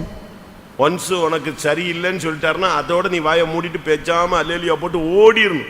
Once the Lord says it is not right for you, say hallelujah, run away. நீ திரும்பி உள்ள ஆண்டவரே இன்னும் கொஞ்சம் தெளிவா சொல்லுங்க அப்படின்னா தெளிவா சொல்லுவாரு, உனக்கு எதிராளியா வருவாரு. If you once again ask the Lord to speak to you more clearly, then he will clearly tell you but be an adversary to you. உங்கள் அநேகருடைய பிரச்சனைகளுக்கு காரணம் நீங்கள் மறுபடியும் மறுபடியும் ஒரே காரியத்துக்கு தேவ சித்தமில்லாத காரியத்துக்கு ஜெபிச்சு உங்களுக்கு சாதகமான பதிலை வாங்குறதுக்கு நீங்க ட்ரை பண்ணது. The problem that is in many of you is that you are praying against the will of God over and over again, and finally you try to receive a reply from the Lord which is favorable on your side. ஒரு காரியத்துக்கு தேவன் ஒரு பதில் சொல்லிட்டாருன்னா அதுல ஒரு சமாதானம் இருக்கும், அதோட நீ போயிரணும். If the Lord gives you a reply for a particular thing, there is peace in it. With that you should return. திரும்ப திரும்ப திரும்ப திரும்ப அதையே போட்டு மல்லு கட்ட கூடாது. Do not keep reiterating your words to the Lord. அப்படி ஏதாவது கேட்டு வாங்கிருக்கீங்களா? Has anyone done that? Has this practice? ஒரு அம்மா சொன்னாங்க, There's one mother who said, எனக்கு ரெண்டு பொம்பளை பிள்ளையை கொடுத்தாரு கர்த்தர். God gave me 2 daughters. எனக்கு ஒரு பையன் வேணும்னு போராடுனேன் நான். I wrestled with the Lord for a son. கடைசில கொடுத்துட்டாரு. The Lord gave. ஆனா இப்போ அவன் என்னை சிலுவையில தொங்க விடுறான். Now he is making me hang on the cross. எப்படி? 19 வயசு, காலேஜ் முடிச்சிட்டான், இப்போ பண்றான், அவங்கள தண்ணி காட்டுறான். சபையில கேவலம், ரோட்ல கேவலம், வர்ற பொண்ணுங்க போனது வந்தது போனது எல்லா பிரச்சனையும் அவங்களுக்கு. அவங்க சொல்றாங்க அந்த அம்மா, ஐயோ இவனுக்காக ஜெபிச்சு இவனை வாங்கினது தேவசித்தம் இல்லாம வாங்கிட்டனோ. He's 19 years now, he's finished his college, now he's tormenting his mother. தேவசித்தம் இல்லாம பிள்ளைகளை வாங்கியிருக்கீங்களா? Have you obtained any children without the will of God? அந்த பொண்ணும் அந்த பையனும் உனக்கு முள்ளாதான் இருப்பான். That son or daughter will be a thorn for you. அப்படிதானே? Isn't that true? உலகத்து மனுஷனுக்கும் நமக்கும் என்ன வித்தியாசம்? What is the difference between the worldly people and us? ஆம்பளை பிள்ளை தான் வேணும். We want a son. அப்படிதானே கேக்குறோம். That is what we ask. Pentecost என்ன, நீங்க பெண்டிகாஸ்ட்ல சத்தியத்தை கத்துக்கிட்டீங்க. What kind of a truth have you learnt in the Pentecost? நீ செகண்ட் ஆப்ஷன் கேட்டது வாங்குனது எல்லாம் இப்போ உனக்கு முள்ளா மாறுது. The second option that you asked the Lord for and asked receive from him is becoming a thorn for you now. அப்படிதானே? Isn't that true? ஒரே ஜெபம்தான். Only one prayer. கர்த்தர்ட்ட கேட்டான். He asked the Lord. நீ போகாத உன் வேலைய பாருன்ட்டாரு. The Lord said, do not go, mind your business. அடுத்த நாள் அதே ஆள் வர்றான். Very next day the person இவர் came. திரும்பி ஒரு ஜெபம் பண்ணுவாரு. He tries to beg the second prayer. இப்போ என்ன கேட்ட மாதிரி கேக்குது? Now how does he hear? நீ போ அப்படினு சொன்ன மாதிரி கேக்கும். He hears as if the Lord asked him to go. அப்படிதானே? Isn't that true? ஏன்னா உன் மைண்ட்ல வந்துருச்சு போணும். Because your mind says you want to go. இவ்வளவு காசு கொண்டு வந்துட்டானே. He's brought so much of money. என்ன பண்றது? What to do? அப்படியே அலமோது சலனப்படுகிறது உன் புத்தி. Your mind is twisting and turning. இப்போ என்ன ஆயி போச்சு? Now what happened? கிளம்பி போறான். He prepares to கிளம்பி go. போனா யாரு குறுக்க வந்து நிக்கிறா? தேவதூதன் பட்டயத்தோட வெட்டறதுக்கு நிக்கிறான். The angel of the Lord stands with the sword to slay him. அப்பமாவது நீ புரிஞ்சுக்கணும், நீ போறது என்னது? தேவசித்தம் இல்ல. At least at that time you should understand it is not the will of God to proceed. தேவ சித்தத்துல சிலுவையில தொங்கறதா இருந்தாலும் கலக்கம் வராது. Even if you have to hang on the cross according to the will of God, you will not be troubled. நான் திரும்பவும் சொல்லுகிறேன். I repeat. நீ சிலுவையில தொங்கறது தேவ சித்தமானால் சிலுவையில தொங்க போறேன்னு சொன்னா கூட உனக்கு கலக்கமே என்ன செய்யாது, அசைவே வராது. If it is the will of God that you have to hang on the cross, even if you are going to hang on the cross, you will not be shaken. ஆனா தேவ சித்தம் இல்லன்னா உனக்கு கலக்கம் இருந்துகிட்டே இருக்கும். If it is not the will of God, you will keep on be troubled. இவனும் கழுதையும் நடு ரோட்ல உட்கார்ந்து பேசிட்டு இருக்கான் பைத்தியக்கார மாதிரி. யார்ட்ட பேசுறான்? கர்த்தர்ட்ட பேசுறதை விட்டாச்சு, மனுஷன்ட்ட பேசுறதை விட்டாச்சு. யார்ட்ட பேசிட்டு இருக்கான்? நம்ம ஆளுங்க கூட வீட்டுல நாய் பூனை எல்லாம் வளர்த்துக்கிட்டு ரொம்ப பேரு நாய்ட்ட கொஞ்சிக்கிட்டு நாய்ட்ட பேசிக்கிட்டு இருக்கான். He is now speaking with the ass. He stopped talking with the Lord with man. Now he is talking with the ass, like our people who are petting dogs and cats in their houses, speaking with them. ஒரு 1:30 மணிக்கு ஒரு phone. 1:30 in the night I received a phone call. அழுகுது அந்த பொண்ணு. The daughter was crying. என்னடா 1:30 மணிக்கு அழுதா என்ன நீங்க போன் எடுத்துட்டு ஒரு பாஸ்டர்ட்ட நைட் 1:30க்கு எடுத்துட்டு அழுதா என்ன நினைப்போம்? 1:30 in the night, if you receive a phone call, somebody is weeping over the phone, what will you think? புருஷன் செத்துட்டானோ, அம்மா செத்துட்டானோ, அக்கா செத்து, யார் செத்தாலும் நம்ம ரொம்ப பயங்கரமா என்னம்மான்னா பிங்கிக்கு சுகம் இல்லை. Who is Pinki? வீட்டில் வளர்க்குற நாய் சீரியஸ் ஆயிடுச்சு. 1:30 மணிக்கு பாஸ்டர் டிவைன் ஹீலிங் நடத்துவாரா? எங்க நீ பெந்தேகோஸ்ல இருக்கிற நீ? What kind of Pentecost are you? Pastor ஜோயல்ட்ட ஒருத்தன் நைட்டு ஃபோன் பண்ணானா 2:30 மணிக்கு. A person made a phone call to Pastor Joel 2:30 in the night. அவர் தட்டப்பட்டாரு எழுப்பிட்டாரு. He woke up with a start. Pastor நீங்க ஒரு பாட்டு பாடுனீங்களா, அது ரொம்ப நல்லா இருந்துச்சு, அந்த பாட்டை இப்போ ஒரு trip பாடுங்களேன். Pastor, you sang a song which is very nice, why can't you sing it once more? எத்தனை மணிக்கு? What time? நைட் 2:30 மணிக்கு. 2:30 in the night. அன்னையோட செல்ல தூக்கி பலிபீடத்துல வச்சாரு. இனிமே இந்த செல்லே நம்ம கிட்டே வரக்கூடாது, தூக்கி போடுறாங்கன்னு சொல்லி அன்னையோட சாகர வரைக்கும் செல்லை யூஸ் பண்ண மாட்டார். ஏன்னா இவன் நைட் 2:30 மணிக்கெல்லாம் நாய் சோகம் இல்லைங்கிறான், பேய் சோகம் இல்லைங்கிறான், அடுத்து பாட்டு பாடுங்கிறான், இனி டான்ஸ் ஆடுமா. நிலவரம் எப்படி போகுது விசுவாசிகள்? What is the state of our believers? நீ ரெண்டாவது ஆப்ஷன் ஜெபத்துல வச்சிட்டதுனால இன்னைக்கு கர்த்தர் உனக்கு நினைப்பூட்டுகிறார். அதுதான் இந்த பிரச்சனைகளுக்கு எல்லாத்துக்கும் காரணம். Because you have a second option in prayer, the Lord is reminding you that it is the reason. உன் மைண்ட் அங்க கொண்டு போ. Take your mind there. எந்த இடத்துல நீ மிஸ் பண்ணிட்டேன்னு பாரு. See where you have missed out. எந்த இடத்துல உனக்கு டைவர்ட் ஆயிடுச்சு, பிரச்சனை எங்க ரிலீஸ் பண்ணதுன்னு பாரு. Spot out where you diverted, where the problem is released. இப்போ யார்ட்ட பேசிட்டு இருக்கான் உட்கார்ந்து ரோட்ல? Now where is he speaking to? Whom is he speaking to? யார்ட்ட? To whom? அக்காட்டையா? To his sister? யார்ட்ட? To whom? கழுதிட்ட பேசிட்டு இருக்கான். ஏய் என் கையில பட்டயம் இருந்தா துண்டு துண்டா வெட்டிட்டு இருப்பேன். He is speaking to the ass. அப்ப ரோட்ல ஒருத்தன் பார்த்தானா என்ன நினைப்பான்? ஏய் இவன் பயங்கரமான மெண்டல் போல் இருக்கடான்னு நினைப்பான். கழுதிட்ட உட்கார்ந்து பேசிட்டு இருக்கான். He is speaking with the ass, saying, if I have a sword in my hand, I will cut you into pieces. Anybody on the road? நான் பட்டாபுரம்ல இருக்கும்போது When I was at Patapuram, விசுவாசி இருந்தான். there was a believer there. அவர் daily biscuit வாங்கிட்டு போவார். Daily he will buy biscuits. அப்போ ஒரு நாள் அந்த கடைக்காரன் கேட்டான், சார் டெய்லி வாங்கிட்டு போறீங்களே sir? One day the shopkeeper asked him, you buy every day? வீட்ல பொண்ணா பையனா sir? You have a daughter or a son? ஏய் நாய்க்கு வாங்கிட்டு போயிட்டு இருக்கேன். I am buying for my dog. எப்படி யாருக்கு வாங்கிட்டு போயிட்டு இருக்கான்? For whom is he acquiring? என் மனைவி பிள்ளைகள் எல்லாம் துரோகிங்க, அதுங்களுக்கு வாங்கிட்டு போனா நன்றியே இல்லை. இதாவது போன உடனே எதோ ஆட்டிட்டு வருது, வாழை ஆட்டிட்டு வருது. அப்போ மனைவி பிள்ளைகள்லாம் வாழை வச்சுட்டாலே முடியும். இவங்கெல்லாம் விசுவாசின்னு சொல்லிட்டு சபையில் இருக்கான். மனைவி பிள்ளைகளை நேசிக்க முடியாது, நாயை நேசிப்பான். He is a believer in the church, he cannot love his wife and children, but he loves the dog. Pentecost எங்க போகுதுன்னு நீங்க யோசிக்கணும். See where Pentecost is heading to. கடைசியில் நடந்தது என்ன? Finally what happened? இந்த பிள்ளையாம் தான் தேவனுடைய ஜனங்களுடைய வேறுபாட்டின் ஜீவியத்தை நஷ்டப்படுத்தின துரோகி. It was this Balaam who was a traitor who made the children of God lose their life of separation. இந்த ஜனங்கள் ஜாதிகளோடு கலவாமல் தனித்து வாசம் பண்ணுவார்கள்ங்கற ஃபார்முலாவை கண்டுபிடிச்சி புறஜாதிகளுக்கு சொல்லி அவங்கள விபச்சாரத்துல விழ வச்ச முதல் ஆள் யாரு? இந்த பிள்ளையாம் தான். Balaam was the first person who found out the formula that these are the people who dwell alone, they will not mingle with the nations, and told it to the nations and asked them to bring them into fornication. எதுக்காக? What for? எதுக்காக? பிள்ளையாம் கூலிக்காக விரைந்து ஓடினான். Balaam hasted for a hire. காசுக்கு பின்னால விசுவாசிகள் போக கூடாது. Believers should not walk behind money. லஞ்சம் வாங்க கூடாது. Do not ask for bribe. வேலை வாங்கி தரேன் அது வாங்கி தரேன்னு பணத்தை வாங்காத. Do not take a commission for the job that you will acquire. வட்டிக்கு பணம் வாங்காத. Do not give money on interest or usury. விசுவாசிகள் வேலை வாங்கி தரங்கற சப்ஜெக்டே எடுக்க கூடாது. புரோக்கர் வேலை பண்ண கூடாது. The believer should never do the work of a broker. நீங்க வீடு புரோக்கர் பண்றீங்களா? நியாயமான காசை வாங்கு, ஏமாத்தாத. காசு கீசெல்லாம் ஏமாத்திடாத. If you are doing the work of a broker, இங்க எவனும் எவளும் பஞ்சாயத்துக்கு வந்துடக்கூடாது. no one should come here for panchayat. நல்லா புரிஞ்சுக்கணும். You can உங்க understand. விசுவாசி பணத்தை வாங்கினாரு கொடுக்கல, உங்க விசுவாசி பணத்தை ஏமாத்திட்டு போயிட்டான், என்கிட்ட காசை வாங்கிட்டான், வீட்டை வாங்கிட்டான், நிலத்தை வாங்கிட்டான், எந்த இது வரக்கூடாது. No one should come here asking that your believer has taken the money, they taken the land and property and so on. இப்ப பிள்ளையாம் வந்து தவறான ஒரு உபதேசத்தை சொல்லி கொடுத்தான்னு வெளிப்படுத்தல வாசிக்கிறோம். In the book of Revelation we read that Balaam taught them a wrong doctrine. பிள்ளையாமின் போதகத்துக்கு இடம் கொடுத்தவர்கள் உன்னிடத்தில் உண்டு என்று ஒரு சபையை பார்த்து கர்த்தர் குற்றம் சாட்டுகிறார். Looking at a particular church, the Lord accuses them saying, you have those who are taught who have the doctrine of Balaam in them. அந்த பரிசுத்தமான கூட்டத்தை கெடுத்து விட்டான். He spoiled the holy group. அந்த ஜனத்தை நியாயத்தீர்ப்புக்குள்ள கொண்டு போய் தள்ளி விட்டான். He cast the people into judgment. ஆனா என்ன சொல்லுவான் தெரியுமா? You know what he says? உங்க ஆம்பிஷன் என்ன, உங்க எய்ம் என்ன, What is உங்க your- வாழ்க்கையினுடைய லட்சியம் என்ன அப்படின்னு கேட்டா என்ன சொல்லுவான்? What is the ambition of your life? என்ன சொல்லுவான்? What would he say? நீதிமான் மரிப்பது போல் நான் மரிப்பேனாக, என் முடிவு அவன் முடிவு போல் இருப்பதாக. இது சாட்சி.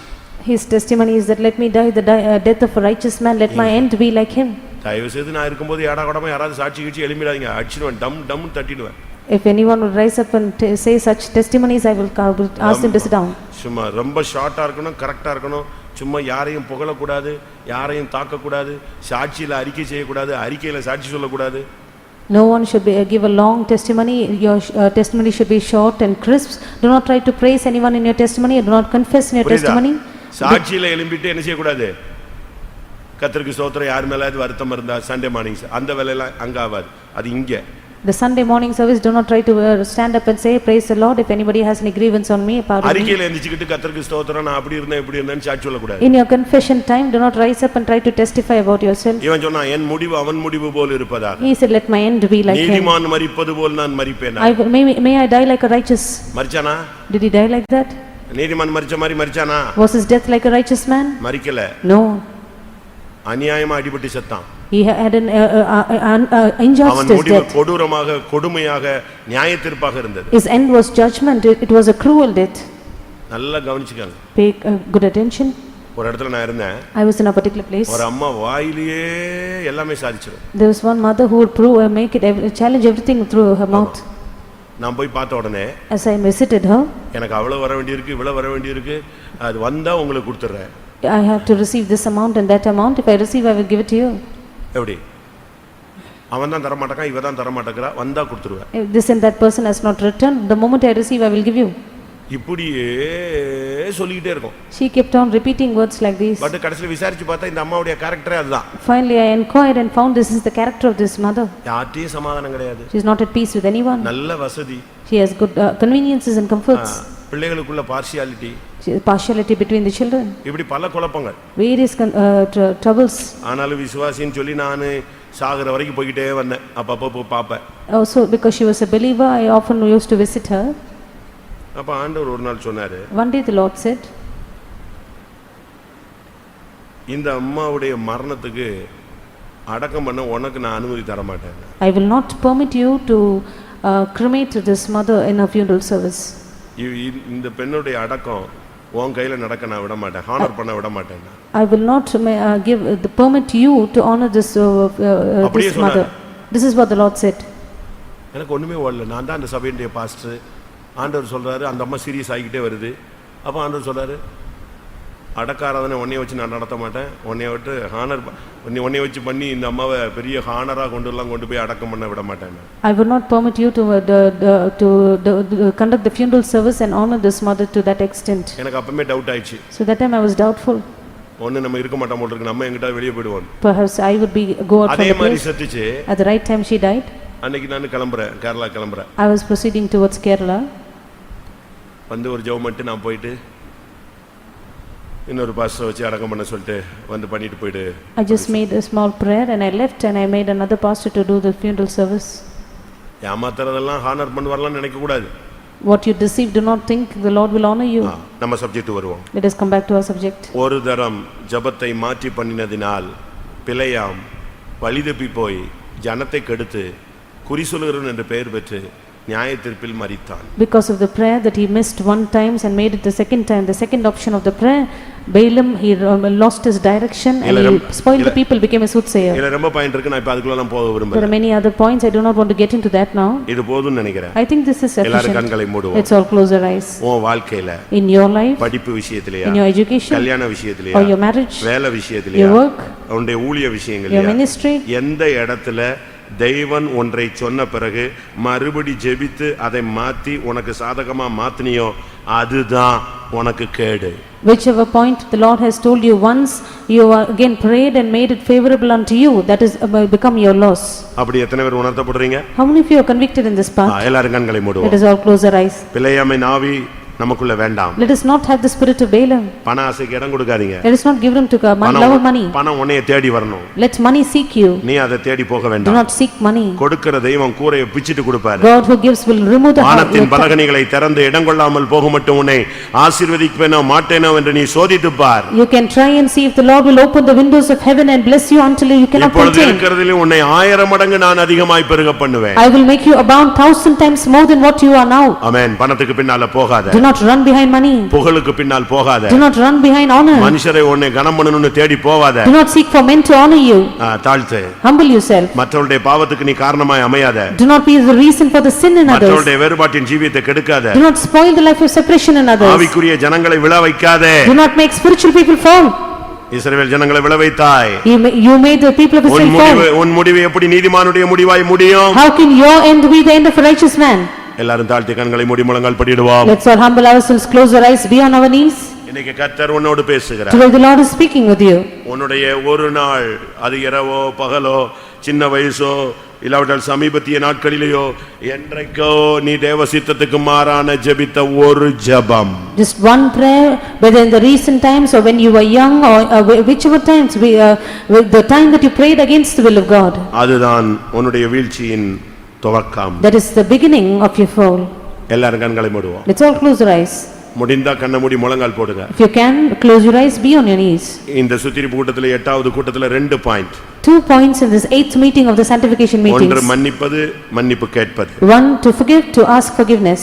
இரண்டாவது, Secondly, ஜெபத்தை மாற்றி பண்ணினது. you have changed your prayer. கர்த்தர் சொன்ன பிறகு மறுபடியும் இல்ல ஆண்டவரே, அப்படி இல்ல ஆண்டவரே, இந்த லோத்து மாதிரி திருப்பி ஆண்டவரே ஆண்டவரே ஆண்டவரே எனக்கு சாதகமா ஏதாவது பண்ணுங்கன்னு கேட்டு கடைசியில் இன்னைக்கு நீ உன்னுடைய வாழ்க்கையில பல தோல்விகளை சந்தித்து நீ தலை நிமிர முடியாமல் தடுமாறுகிறாய். After once the Lord has spoken to you like Lot, you have been saying not so my Lord, this Lord and that Lord, and finally you come to a great loss in your life. You are unable to put up your head and walk in your life. தேவ சித்தத்துக்கு மாறாக தேவ சித்தம் எனக்கு ஆப்போசிட்டா இருக்கிறதை உணராமல் நான் தேவ சித்தம் மறுபடி ஜெபிச்சதனால தான் இன்னைக்கு நான் இந்த நிர்பந்தமான நிலவரத்தில் தள்ளப்பட்டிருக்கிறேன்கிற உணர்வு உள்ள ஊழியர்கள் விசுவாசிகள் எத்தனை பேர்? அவங்க மட்டும் உங்களுடைய வலது கரத்தை உயர்த்துங்கள்.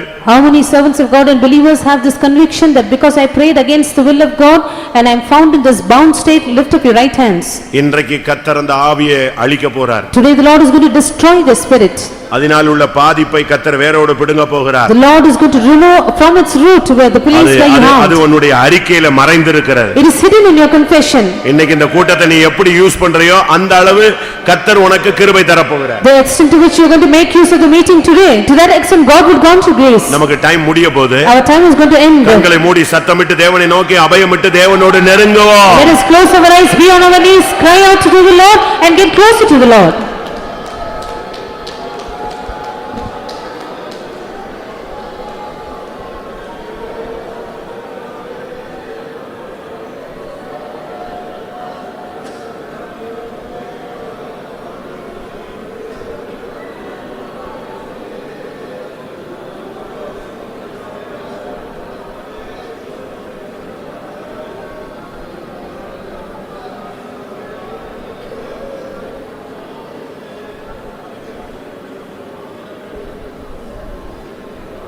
ஹல்லேலூயா ஹல்லேலூயா ஹல்லேலூயா. ஒரு 5 நிமிடமோ 10 நிமிடமோ நீ அறிக்கையிட்டு தேவனோடு நெருங்கி வந்து விட வேண்டும்.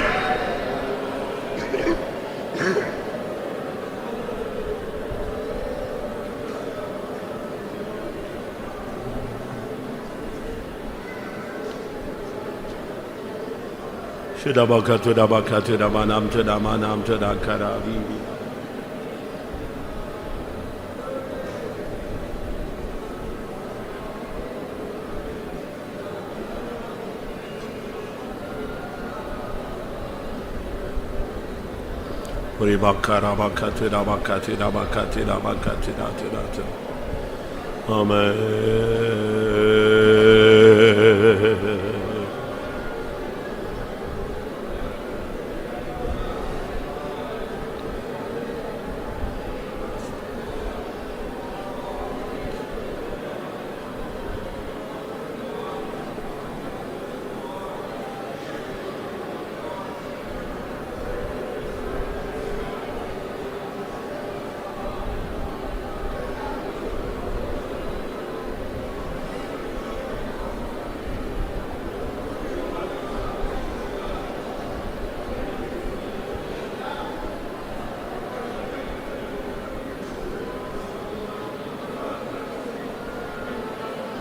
ஹalleluya ஹalleluya.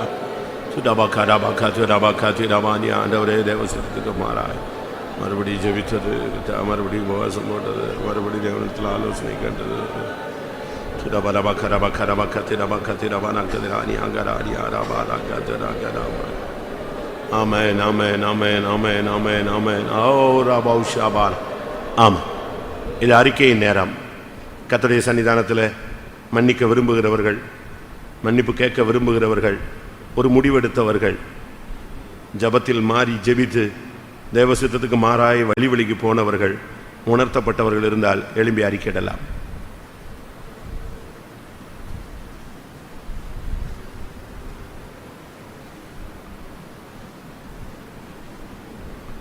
அறிக்கைக்கு பின்புதான் ஒரு அக்கினி இருக்கிறது.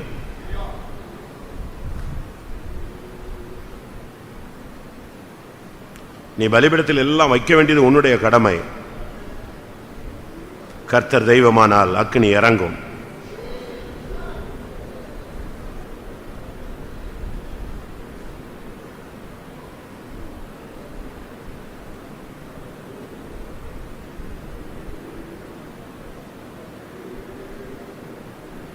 ஆமென்.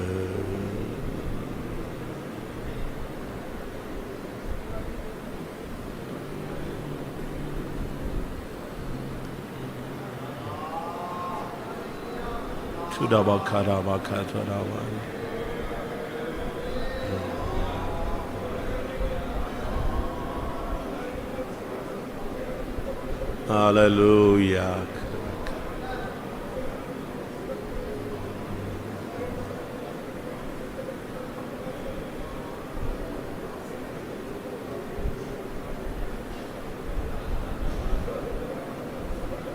Jesus.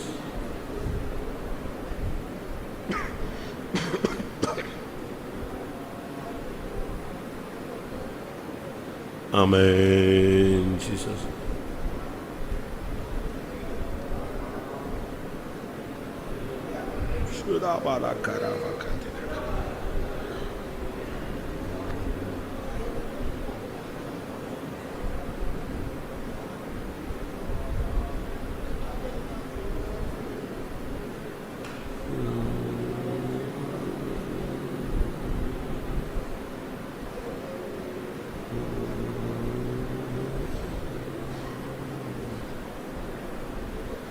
Hallelujah.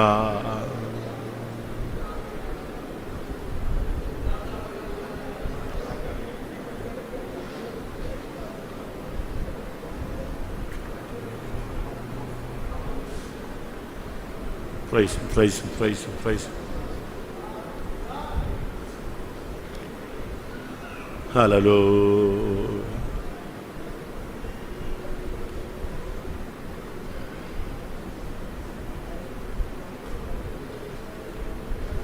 ஒருவேளை நீங்கள் 8 கூட்டத்துக்கு வந்திருக்கலாம், இல்லாவிட்டா 4 கூட்டத்துக்கு வந்திருக்கலாம், 2 கூட்டத்துக்கு வந்திருக்கலாம். எத்தனை கூட்டத்துக்கு வந்திருந்தாலும் சரி, இன்றைக்கு பலிபீடத்தில் அக்கினி இறங்க வேண்டும். எத்தனை பேர் அதை வாஞ்சிக்கிறீங்க? எலியா பலிபீடத்தை செப்பனிட்டான், அதுக்கு இஸ்ரவேல் என்று பெயரிட்டான். அதுக்கு மேலே விறகுகளை வைத்தான். காளையை துண்டு துண்டாய் சந்து சந்தாய் வெட்டி அதற்கு மேலே வைத்தான். அதுக்கு மேலே குடங்குடமாய் தண்ணீர் ஊற்றினான். ஒவ்வொரு கூட்டத்திலும் இருதயம் உடைந்து நொறுங்கி மனஸ்தாபப்பட்டு அழுது கண்ணீரோடு விடுதலைக்காக, மீட்புக்காக, சமாதானத்துக்காக, பரிசுத்தத்திற்காக, தெய்வீகத்திற்காக நீ ஒன்றொன்றாய் வெட்டி வைத்திருக்கிறாய். உன்னுடைய நேரம் முடியுமானால் தேவனுடைய நேரம் தொடங்கும்.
ஹalleluya ஹalleluya. ஆம். ஒரு 10 நிமிடம் எல்லாரும் முழங்கால் படியிடுவோம். நீங்க கூட்டத்துக்கு வந்தது பிரயோஜனமா அமையணும். கர்த்தர் உங்களை இப்ப அங்கீகரிக்கிறார். அங்கீகரிக்கிற நேரம். யாரும் எதை பத்தி சிந்திக்காதீங்க. நீங்க எல்லாத்தையும் பலிபீடத்தில் வச்சிட்டீங்க. ஒரே உங்களுடைய கண்கள் அக்னியை நோக்கி இருக்கட்டும். அக்னி இறங்கணும். இன்னைக்கு தெய்வம் உன்னை அங்கீகரிக்கணும். பாஸ்டர் அங்கீகரிச்சு பிரயோஜனம் இல்லை, தெய்வம் அங்கீகரிக்கணும். அதுக்கு அடையாளம் ஒரு பரிசுத்த அக்னி இறங்க வேண்டும். ஒரு சத்தம் கேட்கும், மகனே உன் பாவங்கள் மன்னிக்கப்பட்டது, மகளே உன் பாவங்கள் மன்னிக்கப்பட்டது, நீ சமாதானத்துடனே போ, உன் வேதனை நீங்கி நீ சுகமாயிரு.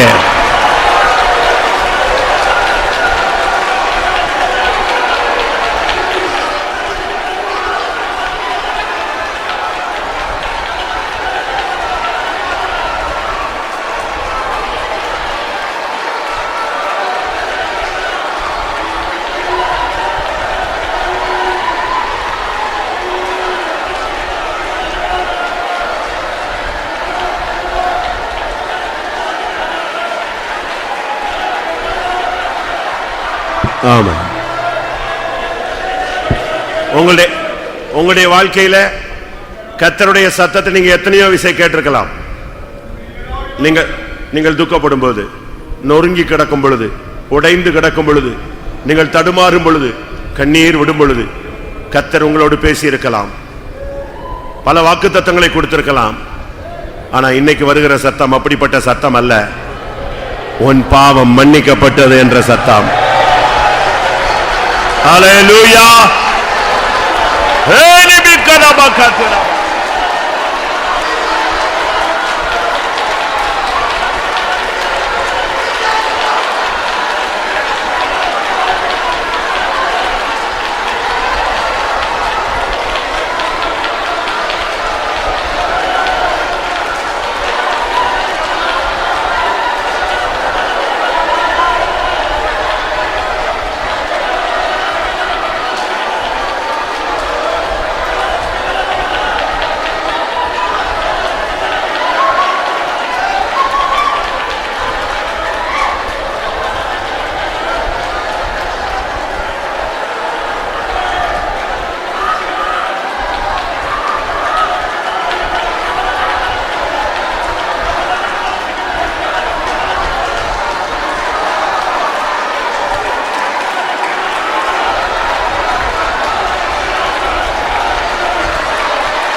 ஆமென்.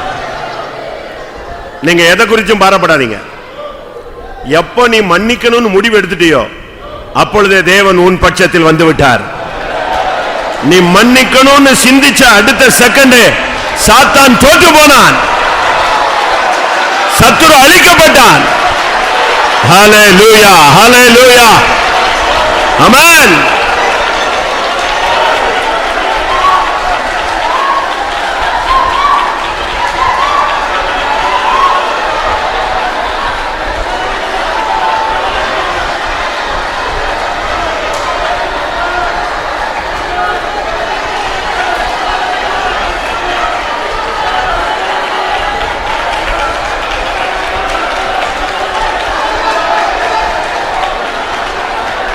ஹல்லேலூயா, ஹல்லேலூயா, ஹல்லேலூயா, ஆமென். எதை குறித்தும் கவலைப்படாத. ஆமென். கர்த்தர் உன்னோடு இருக்கிறார், கர்த்தர் உன்னோடு இருக்கிறார். தைரியப்படு, விசுவாசத்துல பலப்படு. ஆவியானவர் உனக்குள் ஆளுகை செய்ய இடம் கொடு.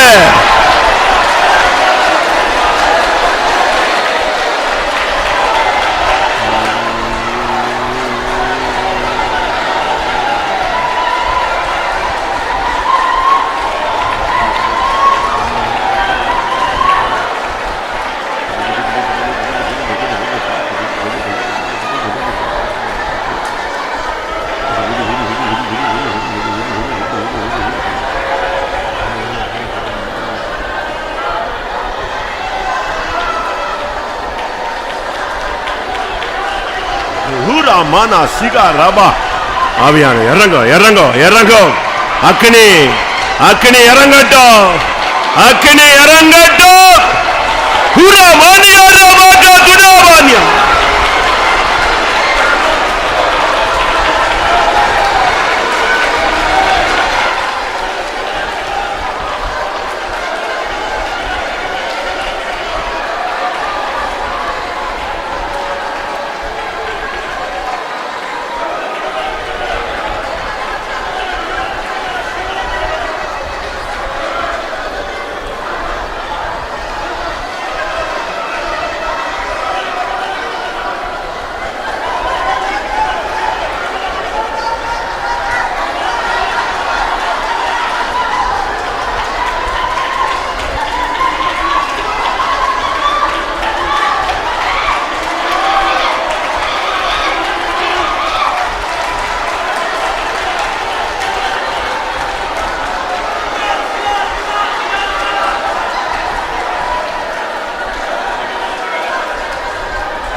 ஹல்லேலூயா, ஹல்லேலூயா.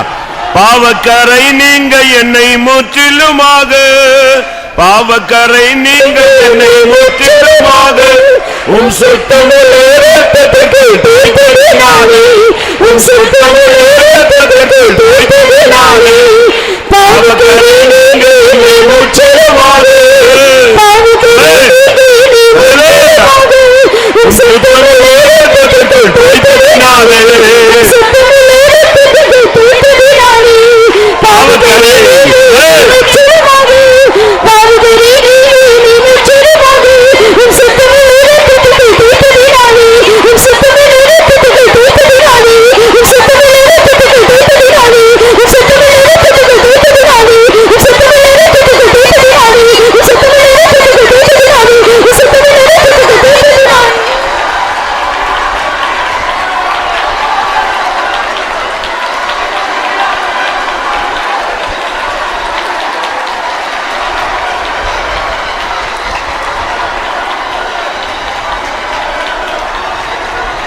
ஆமா. இந்த பாடல் உங்களுக்கு புரிஞ்சுதா? இயேசு துணிக்கையை எடுத்து ரசத்துக்குள் தோய்த்து சீஷர்களுக்கு கொடுத்தார். அப்படின்னா என்ன அர்த்தம்? இப்ப ஒரு பாட்டு பாடணும். பாவக்கரை நீங்க என்னை சுத்தமாக்கி உம்முடைய சுத்தமுள்ள ரத்தத்துக்குள் தோய்த்ததினார். அப்படியே உன்னைய தூக்கி இயேசுவின் ரத்தத்துக்குள்ள முக்கி எடுத்த மாதிரி தான். எத்தனை பேர் அந்த ஃபீல் பண்றீங்க? ஹல்லேலூயா. உன் பாவங்கள் மன்னிக்கப்பட்டது.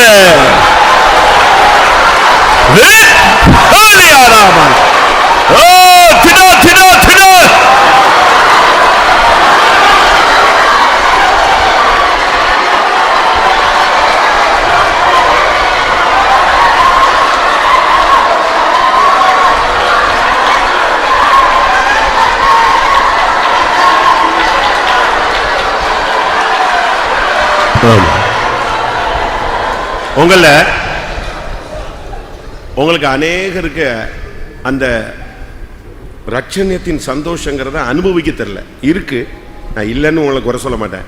ஏன்னா எல்லாரும் இயேசுவின் ரத்தத்தினால் கழுவப்பட்டவங்க. ஆனா அந்த சந்தோஷத்தை எப்படி செய்யணும்னு தெரியல. தாவீது அந்த பெட்டிக்கு முன்னால அமைதியா வந்தான். அன்னைக்கு மரணம் சம்பவித்தது. ஆனா அடுத்த நாள் பெட்டிக்கு முன்னால முழு பலத்தோடு நடனம் ஆடினான். கர்த்தருடைய பெட்டி என் வீட்டுக்கு வருது.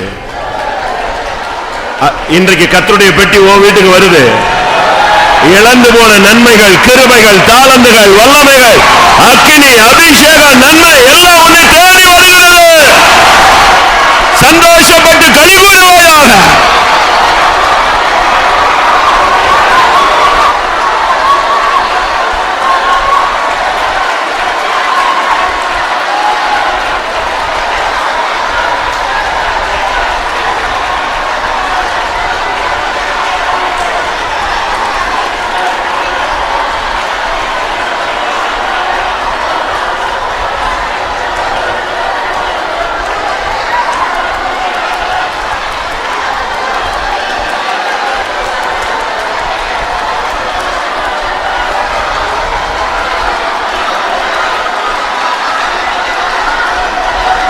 ஹல்லேலூயா. தைரியமா சொல்லு, இயேசு என் பாவத்தை மன்னித்தார்.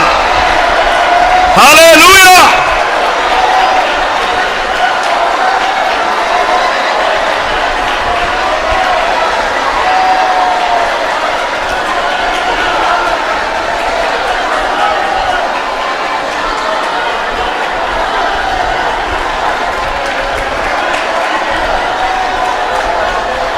பாவக்கரை நீங்க என்னை முற்றிலுமாக, பாவக்கரை நீங்க என்னை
நான் உன்னை மீட்டுக் கொண்டேன் என்பதற்கு நீ ஒரு அடையாளத்தை கேட்டுக்கொண்டிருக்கிறாய்.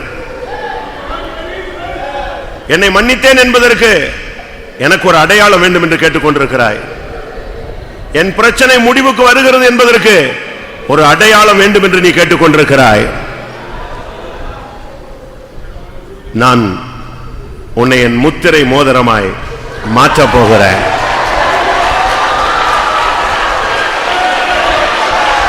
என் கரத்தில் நான் உன்னை எடுக்கப் போகிறேன்.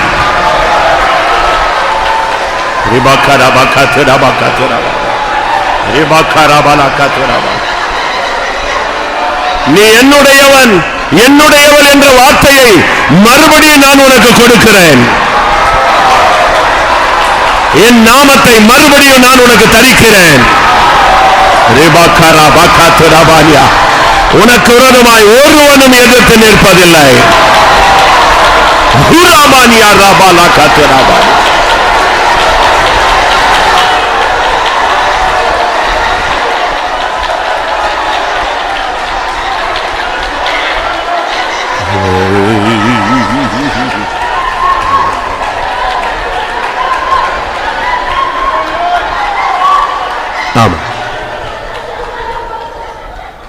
கூட்டம் முடிய போகிறது. எத்தனை பேருக்கு ஒரு புதிய அபிஷேகம் வேணும்? இது 8வது கூட்டம். இனிமே அடுத்த கூட்டம்லாம் சர்ன்னு போயிடும். ஒரு புதிய அபிஷேகம். பழைய வாழ்க்கை வேண்டாம். ஒரு புதிய பாதை, ஒரு புதிய ஊழியம், ஒரு புதிய அபிஷேகம். எத்தனை பேருக்கு அப்படி ஒரு ஆசை? நீங்க கொஞ்சம் இடம் கொடுத்தீங்கன்னா போதும். நீங்க உங்களை கட்டுப்படுத்தாம இருந்தா போதும். இந்த மாம்ச சரீரத்தை கொஞ்சம் ஒப்பு கொடுத்தீங்கன்னா போதும். ஒரு சரியான அக்கினி உள்ள பத்தி எரியும். ஹல்லேலூயா, ஹல்லேலூயா. இப்பொழுதே பெற்றுக்கொள்ளுங்கள்.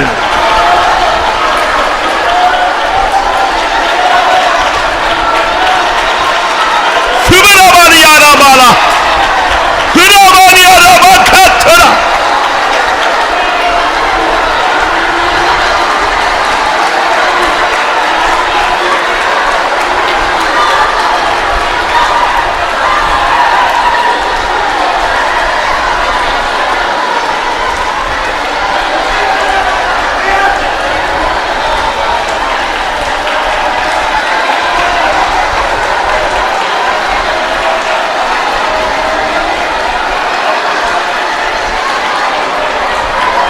Hallelujah, hallelujah, hallelujah.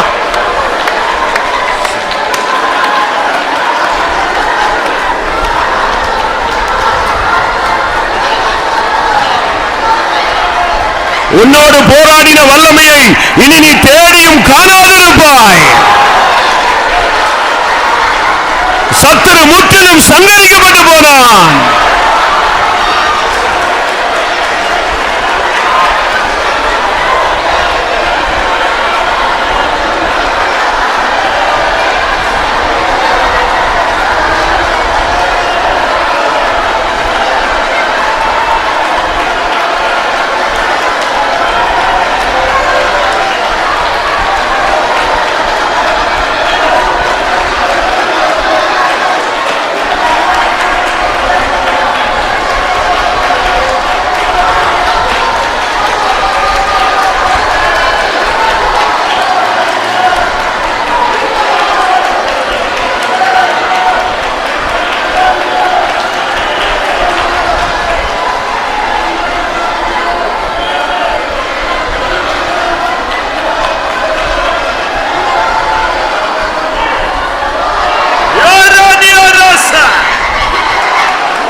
Hallelujah, hallelujah.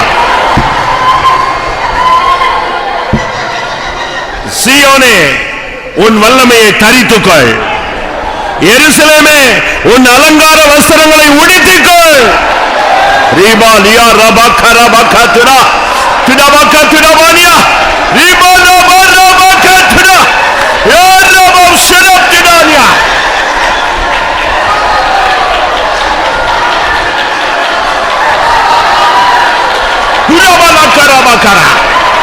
Amen, amen, amen, amen, amen, amen, amen, amen.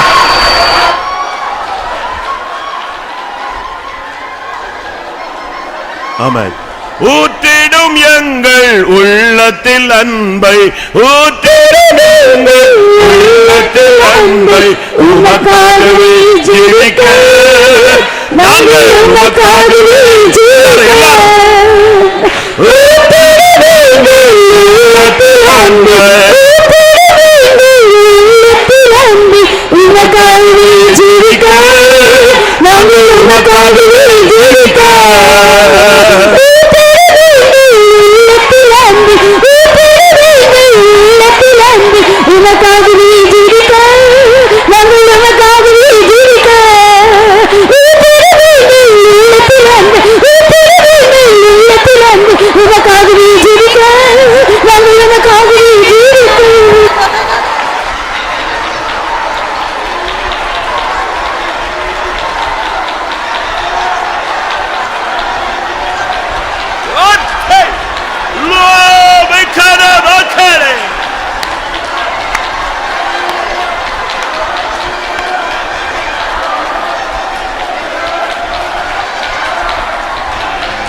உண்மையும் உத்தமமான ஊழியக்காரனே, நீ கொஞ்சத்தில் உண்மையாயிருந்தாய், நீ கொஞ்சத்தில் உண்மையாயிருந்தாய், உன்னை அநேகத்திற்கு அதிகாரியாய் மாற்றுவேன். நீ கொஞ்சத்தில் உண்மையாயிருந்தாய், உன்னுடைய எஜமானுடைய சந்தோஷத்துக்கு பிரவேசி என்று கர்த்தர் சொல்கிறார். ஹல்லேலூயா, ஹல்லேலூயா.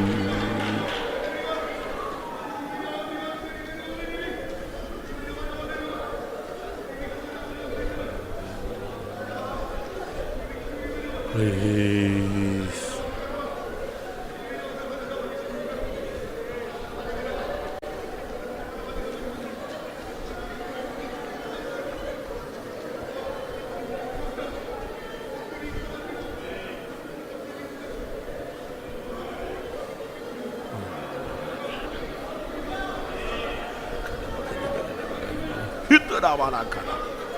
Amina, Hisai, Nabam, Tikaman.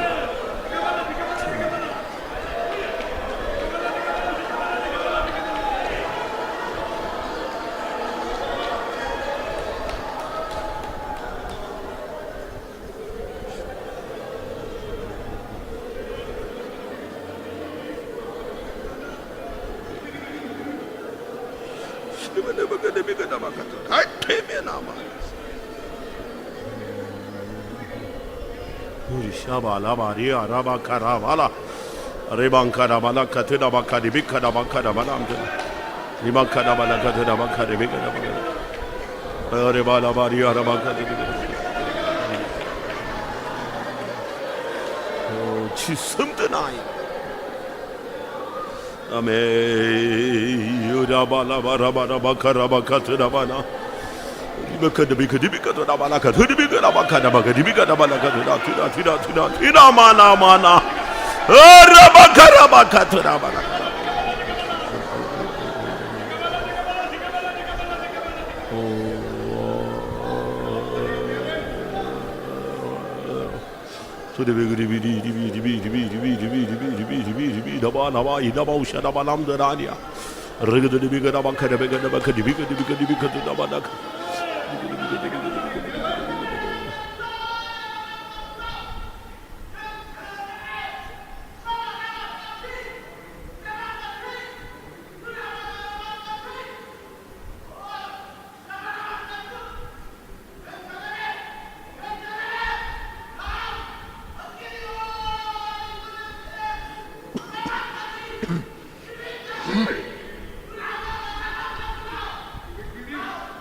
Hallelujah, hallelujah.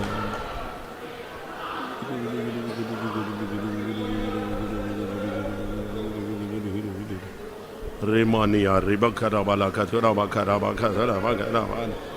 Praise the Lord. Amen. எல்லாரும் கர்த்தரை துதிப்போமாக.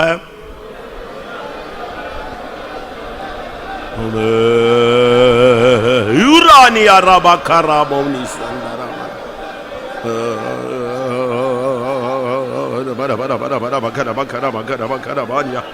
Shida bala bakari bika da bakara bakara bika da bakara bakari bika da bala hamdania. Shida bala kada bika di bika tu da bala katina bakara bakara. Shida bala katina bakari bika da bakari bika da bakari bika da bala. Shida bani ara bakara bika.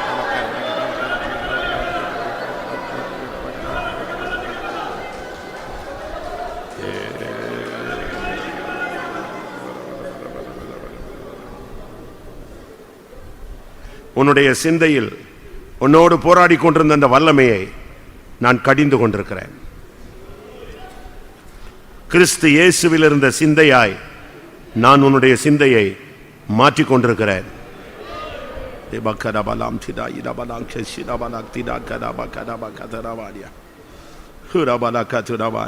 இப்பொழுது என்னுடைய கரம் உன்னுடைய நெற்றியில் இருப்பதை நீ உணர்கிறாயோ?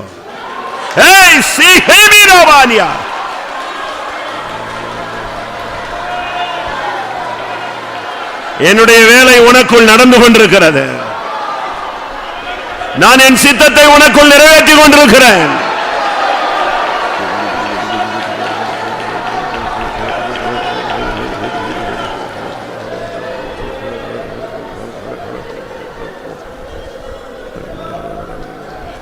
நீ தைரியமாயிரு, திடமனதாயிரு.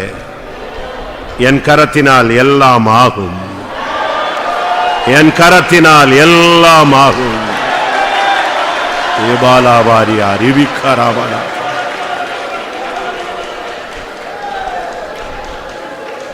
ஆம், கர்த்தருடைய சமூகத்துக்காய் ஸ்தோத்திரம் பண்ணுவோம். ஆவியானுடைய ஆளுகைக்காய் ஸ்தோத்திரம் பண்ணுவோம். தொடர் கூட்டங்களை கர்த்தர் பொறுப்பெடுக்கும்படியாய் ஸ்தோத்திரம் பண்ணுவோம். சபையை பரிசுத்தப்படுத்தும்படியாய் ஸ்தோத்திரம் பண்ணுவோம். எல்லா மகிமையும் அவருக்கே செலுத்தி ஸ்தோத்திரம் பண்ணுவோம். ஜெபம். பரிசுத்தமுள்ள நல்ல ஆண்டவரே, ஆசீர்வதிக்கப்பட்ட உம்முடைய மகிமையின் சமூகத்துக்காய் ஸ்தோத்திரம் ஆண்டவரே. கர்த்தாவே உங்க ஸ்தோத்திரம். இந்த 4ஆம் நாள் கூட்டத்திலையும் கூட தேவனுடைய வல்லமையின் கரம், எங்களை பரிசுத்தமாக்கிற கரம், எங்களை சுற்றி இருக்கிற கரம் எங்களை மத்தியில் கடந்து வந்த தெய்வக்கா நன்றியோடு ஸ்தோத்திரிக்கிறோம். நீர் எங்களை தேசிக்கிறபடி நாளை திரும்பவும் துருவமாக எங்களுடைய குறைகளெல்லாம் உணர்த்தி தருகிறீர் ஆண்டவரே. எங்களோட பாவங்களை நாங்கள் கர்த்தாவே உணர்த்தப்படும் பொழுது அவங்களை அறிக்கிட்டு நாங்கள் விட்டுவிடு. இந்த ரத்தத்தினால் எங்களை பரிசுத்தமாக்கி இருக்கிறீர் ஆண்டவரே. உங்களுடைய அக்கினினால் அதை சுட்டெடுத்திருக்கிறீர். அதற்காக நன்றியோடு ஸ்தோத்திரிக்கிறோம் கர்த்தாவே. இந்த நாட்களில் நாங்கள் கேட்டதான வார்த்தை ஜீவிக்க ஆவியானவர் எங்களை ஒவ்வொருவருக்கும் கிருபை தரும்படியாக வேண்டிக்கிறோம் ஆண்டவரே. தாவே நீர் எங்களுக்கு மன்னித்தது போல நாங்கள் எங்களுடைய சகோதரனுடைய குற்றங்களை குறைகளை மன்னிக்கிறவர்களாக ஆண்டவரே, நாங்கள் 70 தர மன்னிக்கிறவர்களாக எங்களை மாற்றும்படியாக வேண்டிக்கிறோம் ஆவியானவரே. மிக ஸ்தோத்திரம். எவனுக்கு கொஞ்சம் அதிகமாய் மன்னிக்கப்பட்டதோ அவன் அதிகமாய் இடத்தில் அன்பு வருவான் ஆண்டவரே. அதுபோல நீ எங்களுக்கு அதிகமாக எங்களுடைய பாவங்களை குற்றங்களை மன்னித்திருக்கிறீர். நாங்கள் இன்னும் அதிகமாக உங்களுடைய அன்பு கூர்ந்து உங்களுடைய அன்புக்குள் எங்களை மறைத்துக் கொள்ளும்படியாக வேண்டிக்கிறோம் கர்த்தாவே. தாவீது சொன்னது போல கர்த்தாவே ஆண்டவரே மிக ஸ்தோத்திரம். ஆண்டவரே, தேவன் உமக்கு விரோதமாய் நான் பாவம் செய்தேன் ஆண்டு. அதுபோல நாங்களும் கூட எங்களுடைய குற்றங்கள் குறைகளை அறிக்கிட்டு இருக்கோம். உமக்கு விரோதமாய் செய்த பாவங்களை, பரத்துக்கு விரோதமாய் செய்த பாவங்களை இங்க தாவே ஆண்டவரே, தகப்பனாய் உமக்கு விரோதமாய் செய்த பாவங்களை இங்க தாவே ஆண்டவரே, இந்த கெட்ட குமாரன் அறிக்கிட்டது போல நாங்களும் கூட நாங்கள் அறிக்கிறோம் ஆண்டவரே. எங்களோட குற்றங்களை மன்னிக்கிறவர், எங்களோட பாவங்களை மன்னிக்கிறவர், எங்களோட மத்தியில் கடந்து வந்திருக்கா நன்றியோடு ஸ்தோத்திரிக்கிறேன் கர்த்தாவே. ஆண்டவரே, பிள்ளையாமின் ஆவி எங்களை ஒருவருக்குள்ளேயும் வேண்டாம் ஆண்டவரே. கர்த்தாவே உங்க ஸ்தோத்திரம் ஆண்டவரே. ஒரு தரம் ஜெபித்து தேவனிடத்தில் வேண்டாம் என்று சொன்ன காரியங்களை திரும்பவும் நாங்கள் எத்தனையோ தரம் ஜெபித்திருக்கோம். அவைகள் அந்த பாவத்தை எங்களுக்கு மன்னிக்க முடியாது வேண்டிக்கிறோம். தேவ சித்தத்துக்கு விரோதமாக நாங்கள் செய்கிற பாவங்களை எங்களுக்கு மன்னிக்க முடியாது வேண்டிக்கிறோம். பிள்ளையாமின் அக்கிரமங்களை ஒருவருக்குள்ளே வேண்டாம் ஆண்டவரே. அவன் ஜனத்தை பாவம் செய்ய பண்ணினான் ஆண்டவரே. அவர் விக்கிராதனைக்கு இடம் கொடுத்தான் ஆண்டவரே. விபசாரத்துக்குள்ள அவன் இடம் கொடுத்தான் ஆண்டவரே. வேசித்தனத்தின் ஆவிக்கு அவன் இடம் கொடுத்தான் ஆண்டவரே. பாவம் எங்களை மேற்கொள்ளாதபடி பரிசுத்த ஆவியானவர் எங்களை ஆண்டு கொள்ள முடியாது. பிள்ளையாமின் ஆவி ஒருவரையும் தொடாது பாதுகாக்க முடியாது. ஆவியான கரத்தில் ஒப்படைக்கிறோம். தேவ ஆவியான எங்களிடம் மத்தியில் கடந்து வந்தீர். நாங்கள் அறிக்கிட்ட பாவங்கள் குற்றங்கள் குறைகள் எல்லாம் நீ எங்களுடைய ரத்தத்தினால் கழுவி இந்த அக்கினினால் சுத்திகரித்திருக்கிறதற்காக நன்றியோடு ஸ்தோத்திரிக்கிறோம். தொடர்ந்து நடக்கிற கூட்டங்கள் எல்லாம் தேவனிடத்தை ஆசீர்வதி. தேவ சமூகத்தில் கர்த்தாவே ஆசீர்வாதங்களையும் கிருபைகளையும் பெற்றுக்கொண்ட மக்களை இன்னும் அதிகமாய் ஆசீர்வதிக்க முடியாது வேண்டிக்கிறோம். தொடர்ந்து நடக்கிற கூட்டங்கள் எல்லாம் நீ நடத்தி ஆசீர்வதி. எல்லா துதிக்கரமும் எடுத்துக்கொள்ளும். பரிசுத்தமாக்கப்பட்டவர்களுக்கு ஆசீக்கிரம் வரப்போறீர். எங்களை பரிசுத்தமாக்கி முடிய வரைக்கும் எங்களை ஆயத்தப்படுத்தும். இயேசுவின் நாமத்தில் வேண்டிக்கிறோம் பிதாவே, ஆமென். நம்முடைய கர்த்தராகிய இயேசு கிறிஸ்துவின் கிருபையும் பிதாவாகிய தேவனுடைய அன்பும் பரிசுத்த ஐக்கியமும் நம்முடைய சகல பரிசுத்தவான்களுடைய கர்த்தராகிய இயேசு மகிமையிலே வெளிப்படும் மட்டும் இருப்பதாக. அல்லேலூயா. ஸ்தோத்திரம்.